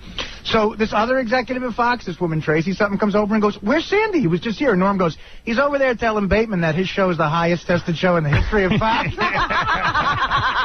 Another great quick Norm story. Great quick Norm story. Kid, Artie. Well, Jim will appreciate that. They do a big Rolling Stone article about the Kansas City. That was a great one, man. Wait, what is this? They do a big Rolling Stone article about the cast. I got about a good the one. what? So the cast of Saturday Night Live. Right, yeah. And it's everybody kissing each other's ass. So they ask Norm about Chris Kattan. And it's after pages of, I've never seen someone do better character work. Norm's quote is, he seems gay to me. He goes, I've never met a guy who said he wasn't gay. He seems so gay. But I guess he says he's not gay, so whatever.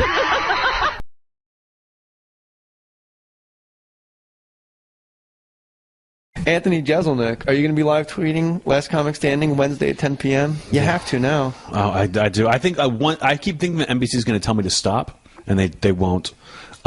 Is that an assumption that you're just not going to be asked back?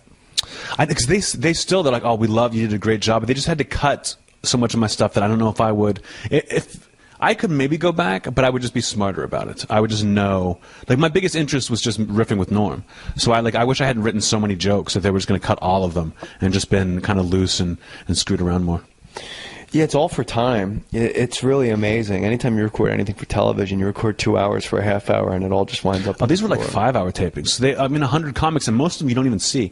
There are people who get past the first round who they cut out entirely, just for time. It's weird how they have to do it. I just assumed that they would ignore all the comics and be like, we've got this great show with Anthony and Norm, getting into fights. Let's show that. Spinoff. I thought that would have been amazing. But I think America thinks that would be amazing too. I see tweets like that you guys should have a sitcom together. I don't know how he didn't get one of those desks. Ferguson, Letterman. How did Norm MacDonald not wind up behind one of He almost followed Conan, I think, at one point. They weren't going to have him do an after show after Conan. Wow.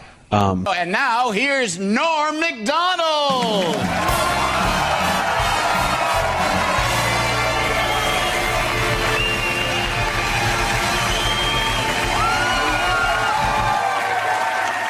I run into Norm. We're doing press to promote the show. We're doing Larry King together. And Norm and I love Norm, but we kind of fought for the first couple episodes. It was uncomfortable, and then we figured out how to work together. And what are you fighting about? Just who's going to be the funny one? It's just two alpha males. Where he would make a joke and the audience would get mad at him. So I would make fun of him to get the crowd back, and he doesn't appreciate that. So we're figuring it out. If I go to the ATM machine at night and it's like a white lady getting money out her account, I won't get out my car.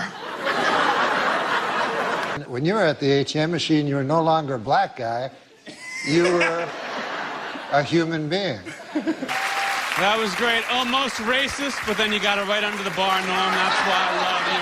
Keep it going for DC Urban, everybody. Great job, DC. And so we're backstage at Larry King, and he's like, I don't know how to promote this thing. I don't know what to talk about. So when I talk about these comics, and I go, no, let's do this.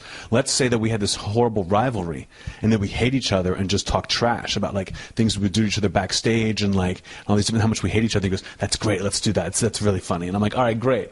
So I go around for weeks. And I'm just throwing Norm under the bus, talking about how much I hated him and what an awful person he is. And Norm has completely forgotten that we've made this deal.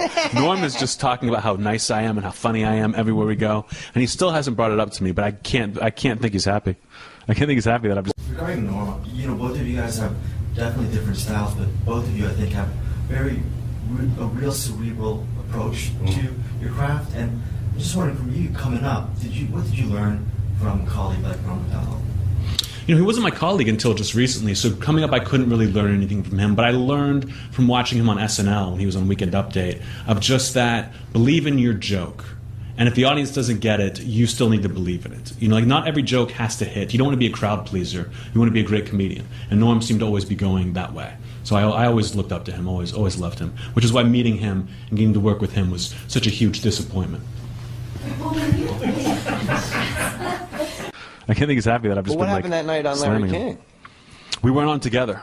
We weren't on together. No. Oh, it sounded like you guys were going on. It was like I went on first and then he went on second. So I went on and like kind of trashed Larry him. King. He did it when I was on SNL. Oh yeah. For my money, beets are the best vegetable. Hello. He said his favorite Larry King story, and I still think this is hilarious. Is someone's talking to Larry King, and Larry's like, "You lost your son, right?" And he goes, "Yeah, I lost a child." And Larry King just goes, "Paul Newman says you never get over it." Like, that's the only way he could relate to someone who lost a child, was what Paul Newman said once. Like, the guy's just completely out of his mind. I don't regret doing it. But, like, now when that I'm watching it, I'm furious. And they don't seem to mind that I'm furious in, like, a funny way. Like, I'm still promoting the show by going and, like, slamming it and talking about how great I am and how much better I am than everybody else on the show. You know, they really don't care. Like, I don't know if you've seen my Twitter. But like I live tweet this show, and they're borderline war crimes. What I'm doing, like I will now. Wednesday, 10 p.m. We're all going to be following Anthony Jeselnik on Twitter as he live tweets Last Comic Standing, and then of course Norm being at the end chair. That's just manna from heaven. Like, thank you God. Sure, that but I get to watch Norm MacDonald. That was like why I took the gig, was to work with Norm. I was like, oh, that's amazing. When am I going to chance like this again? Let me do this. And the way he was in the taping is so much better than the way they edit that it kills me. Like, why? Because I think he's really good on the show. He's really good on the show. Constructive advice. He's good, but it was fascinating to see him like unfiltered, especially when they took out all the bad comics. Some of the funniest stuff on that show is when a bad comic comes up and the judges trash them. I'm trashing them. Like, that was really fun, and that's all gone. They didn't want to embarrass anyone. So it's like the one reality show where they don't want the drama. And Norm was like borderline a monster to people. Like, he would say things that would kill me, that I would be like on the floor dying laughing. Like, I would have to take time. One of my favorites was he told this one girl, he said, he just like, and she did fine. Like, the other two judges really liked her. And this is what would happen, was like the other two judges would like the person, the crowd liked the person, and then Norm would just be like, I think you suck. And it would be like, everyone's like, I can't believe you're saying this, and I can't believe you're so against the other two judges. But so this girl, he says, she's done fine, the other judges like her. Norm says, I thought that was horrible. I think you're one of the worst people I've seen in this whole competition. And I'm like dying laughing. And then he goes, I think that you are incapable of writing a joke. And she goes, oh, well, I'll work on that. She's trying to be nice. She's like, okay, thank you. I'll work on that. And he goes, no, don't work on it. I said you are incapable. And that was the most like crushing thing he could have said to someone. See, that's why Norm, I saw the one thing they did get through was a guy did a joke about the Bible, and then he compared it to Harry Potter. Mm-hmm. And then Norm goes, because he's from the plains of Ontario, I believe Norm is a God-fearing man. And he goes, hey, if you're going to talk about the Bible, you might want to know your stuff there. It's maybe really read the book. Harry Potter, that author is a Christian. And then Roseanne, I remember, went, what? Yeah, like she couldn't believe, like, J.K. Rowling, I think her name is. Like, she's a Christian? Like, it was nuts. And then Norm just saying to that guy, like, that made news, like on those weird, like, Gawker sites or whatever. Like, Norm MacDonald hammers comic. But all he said was, like, if you're going to do jokes about the Bible, you should really know the Bible. Yeah. Don't be flippant about this book, because it's very important to a lot of people, and you're isolating, and you're going to get laughs. Magic Man in the Sky, like Harry Potter, like, But they framed it up like he was destroying people. That wasn't the case at all. But what you're telling me, I mean, I would have, why don't you bang your foot down on the floor? I actually got into an argument on the subway, and the guy quoted the Bible at me. That is not fair. Like, if you get to quote from your favorite book, I should be able to quote from my favorite book, right? He was like, men do not live on bread alone, Matthew 4:4. And I was like, everybody's a little bit magic, Harry Potter, chapter 7. I disagree. I don't think the Bible joke is brave at all. I think if you're going to take on an entire religion, you should maybe know what you're talking about. J.K. Rowling is a Christian, and J.K. Rowling famously said that if you're familiar with the scriptures, you could easily guess the ending of her book. Huh? Okay. I don't like it. I need your love. You free my mind. I need your love. Yeah, you free my mind. Norm MacDonald. Norm MacDonald's a weird dude. No kidding. Yeah, he really is. He was hilarious. Like, he did this like weird thing where he went up and he was just being like he wouldn't curse. He said it was the same, like, oh, what the H, and he was being like these innocent, sweet jokes, like, you know, Bob, if you walk up to a bathroom and the door says, gentlemen, you should ignore that and proceed in anyway. Like that type of stuff. Yeah. And he really made me laugh. And there was one line where he made me laugh. He goes, Bob, he's the same stinker he's always been. Stinker. He called Bob Saget a stinker. But he said, yeah. Oh, dude, he was just... Yeah. No, there are times when Bob has something on his mind, when he wears a hat.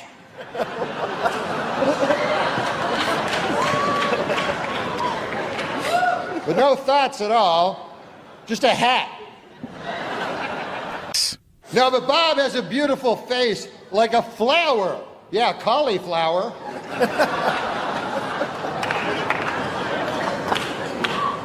No offense, but your face looks like a cauliflower. And Bob is not very worldly. He thinks the English Channel is a British TV station and not a body of water separating England and France. Bob, you have a lot of well-wishers here tonight, and a lot of them would like to throw you down one, a well. They want to murder you in a well. Seems a little harsh, but apparently they want to murder you in a well. It says here on this card. And Bob isn't the biggest sports fan. I don't think I'm telling any tales out of school. I took him to a ball game, and he came toting a double-barreled shotgun. You remember that? I said, what the H is that for? Bob said, I heard the Lions were playing the Tigers. You remember that? Yeah. Do you worry when you're in the audience at the ESPYs that somebody's going to make fun of you? Absolutely. But I think athletes, for the most part, have pretty thick skin. I think so, too, And yeah. so, but I think it's different, Jimmy. If I make fun of an athlete, at least I've kind of been there. When they get made fun of by, like, a unathletic comedian, it's kind of different. Right. You know, like I'm trying to think of some examples, but... Yeah. But like someone... Norm MacDonald. Yeah, right. Like a Norm MacDonald, for instance. Not you. Yeah. I was not talking about you. And there's Charles Woodson. How about that? How what a season he had.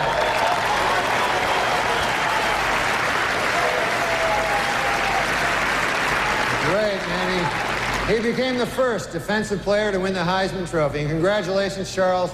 That is something that no one can ever take away from you. Unless you kill your wife and a waiter, in which case... all bets are off. It's a word of advice. my niece, after she saw my tattoo, she told me she had a tattoo, I swear to you, that said no regrets, and she had it lasered off. Her and I go, Katie, do you realize how funny that is? She goes, well, I made a mistake. At least she realized it. What's going on? Did you stop doing the show just suddenly? So, we're just going to have a time. Everything was going well until these jokes showed up. Yeah? Oh my God. How long is this? This show? Yeah. So how long has it run so far? I have all day, so far? but I just kind of want to know how long it is. It's over. I mean, you got a computer. Look, I'll be honest. I just Wikipedia'd it. You can just. Okay, I'll fucking research it. What's it called? I think I broke your computer, Daniel. What is it? What is it? Just dump it off the top of it, though. Dump it out. Yeah, he's your boss. Oh, You're a little shaky. So, you like half and half? You like it all the way, don't you? So you were there. You filled your cup up with half and half. Chicken, steak has never tasted so good.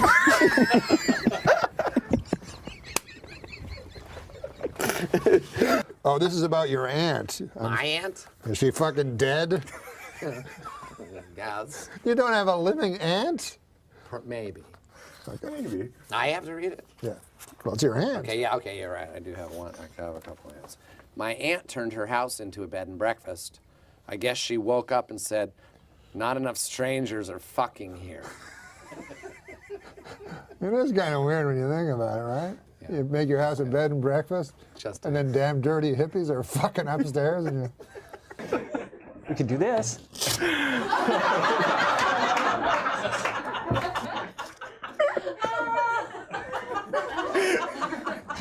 Would you do that?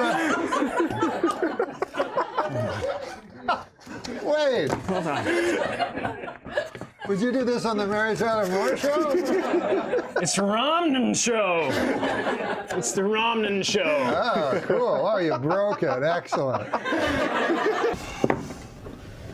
Right? Yes. I think it was a window washer. It's a window washer, Mike. Fucking scare the shit out of him. You thought it was some. You thought it was. Hey, go to the I'm window. Not gonna do that. Come on, no way. man. No way. No you scare a fucking window way. I ain't doing that. Nah, your days of scaring window washers are over. Big time. Yeah. Big time. You're saying that dolphins have a distinct language all their own? Yes. Huh. What's the solution? What's the solution that they use the N-word? Ooh, that they use the N-word constantly. No, what word do they use? Nigga word, N-word. Oh, yeah. What'd you call it? Dolphin. The what word? Nigga. Nigga, ninja. Word, yeah. Say it. I want to hear you say the word. I don't want to say it Say because then it'll be on tape forever. I say it in my private life many times.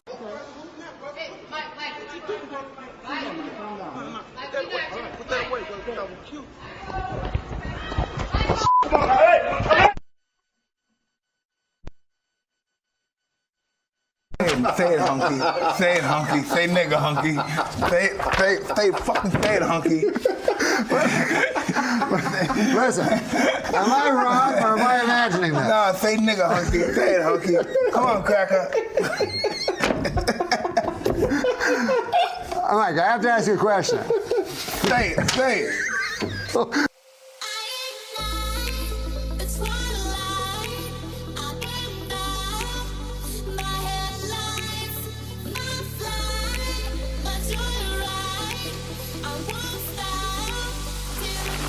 Now I'm going to douse myself in gasoline. Oh, Christ. Is it coming out? No. Oh, all right. Okay. Okay. Now, do you have a lighter, Adamiga? Yeah, I got a lighter. Okay. Do you have a line, Gilbert? No. I think this is what. Gilbert, Jesus, everyone free. Holy gasoline! Will this be Norm's last laugh?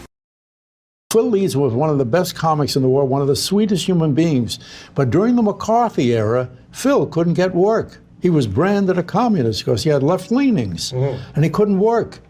And gee, I knew about him, and I knew his work, and I had seen him in New York. He was hysterical. He was so sweet. Never did political humor even. And so I said, he looks like Maury a little bit. I'll call him, and I got him out to play his brother, a really badass brother. And after the show, the sponsors called me. That guy was great. Where did you find him?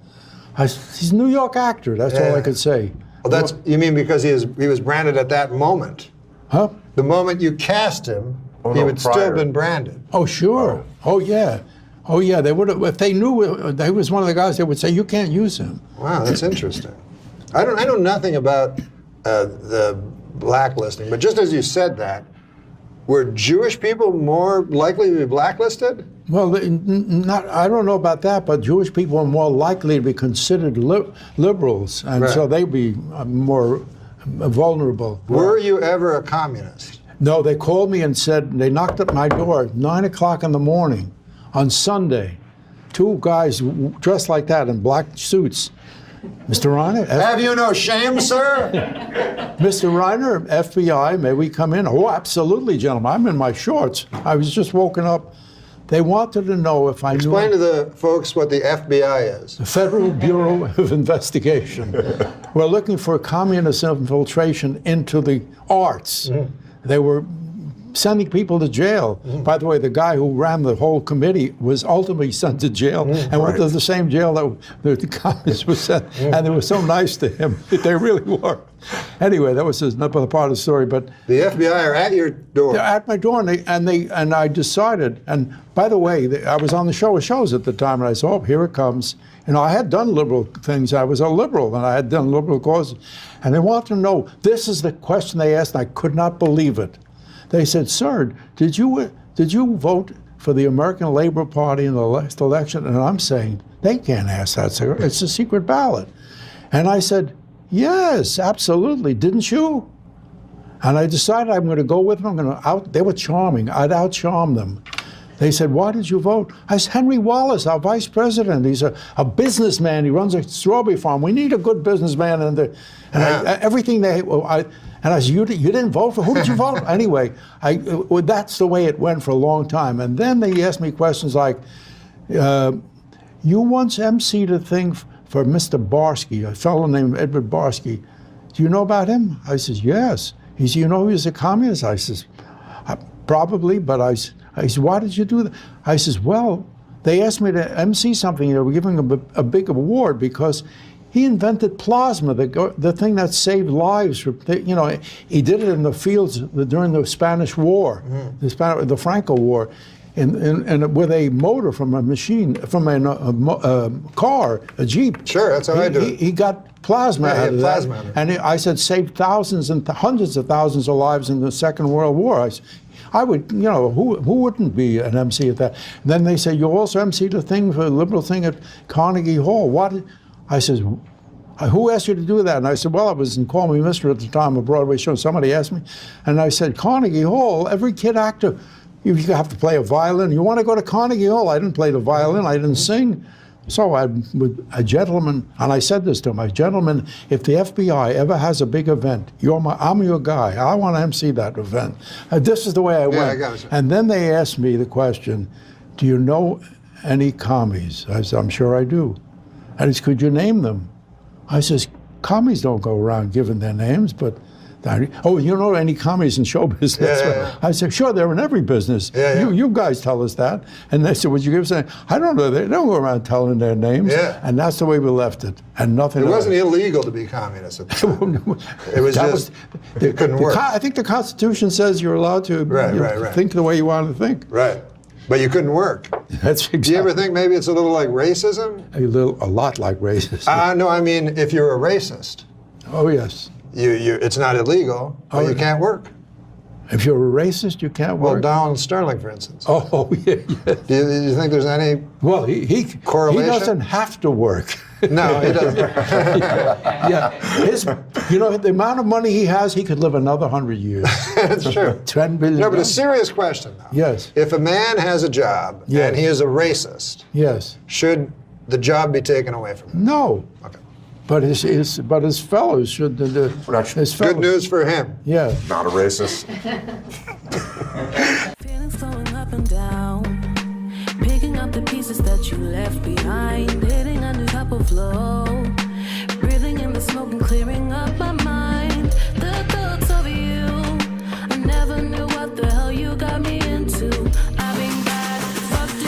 Tim was always communist. He was a communist. This was the good intro? Wow. I didn't want to bring it up, but he was a communist. No, I don't name names. But why don't we just get into this? You just brought up communism. Yeah, wow. And it struck me, right? Remember McCarthyism? Mm-hmm. Eugene? What was his first name? No, that was a different McCarthy. I know, but I'm just kidding. What was McCarthy's first name? Joe McCarthy. Joey. Tail Gunner Joe. Wow. So he named members of he wanted names of the members of the Communist Party. So the Communist Party members were named, and then they couldn't work. Right. They wouldn't go to jail. It wasn't illegal to be a communist, but you couldn't work. Wow. And it was the worst thing in the world. Nowadays, you can say things that people don't like, and easily, right? And now people go, well, he has the right to say it, but we have the right to not employ him. So, to me, you don't have a right. You don't have the right if the consequence is that you can't feed your family. That was there's a larger issue that my sister and I argue about religion all the time. It says you can do. I asked her, what's the purpose biblically? I'm a philosophy major. What is God's will, whatever that is? She says, well, to do the right thing. It says, so you have free will to do the right thing. She says, yes, but if you don't do what he wants, then he punishes you. So that's not actually a choice. Uh-huh. And this is the same thing. You can, your opinion is valid, but if it isn't appealing, or if whatever that we think is, then you can be punished for it. And you have been punished for it. I don't know. I said I know you don't like to say that because you've been so blessed in your life. Probably. Right, because there's nothing. My life is fine. I said what's funny to me is that I'm a stand-up comedian. Have been that way for quite a long time, mm-hmm. and we're anarchists. True, yeah. Leno says you shouldn't fall in love with hookers. And that's show business. Show business is just a prostitute. It's all a prostitution. They only like you for a while, and then they move on to somebody else. And it's not. It's just the way it is. And if you fall, who knows more about show business than Leno? Well, and he's really, he does. And he says we are blessed to be comedians because people come to see you, they pay money, and you get it. There's nobody in the middle of that situation. Yeah. And I said one time I was doing an interview for both.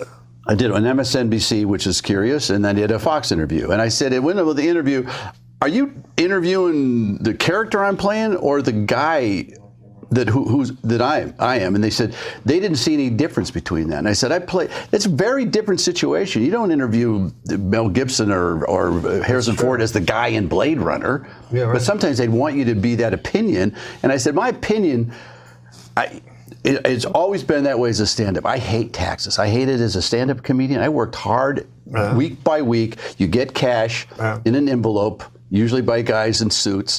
That was the weirdest thing about comedy clubs. True, You had an envelope would come across the table. But you'd have to pay taxes. I had this weird partner, I always said. And the federal government never helped me, and I don't know what that was about. They always assist you in comedy clubs. What did the government ever do for us as comedians? Nothing. And when I was a kid, it was 45-50%.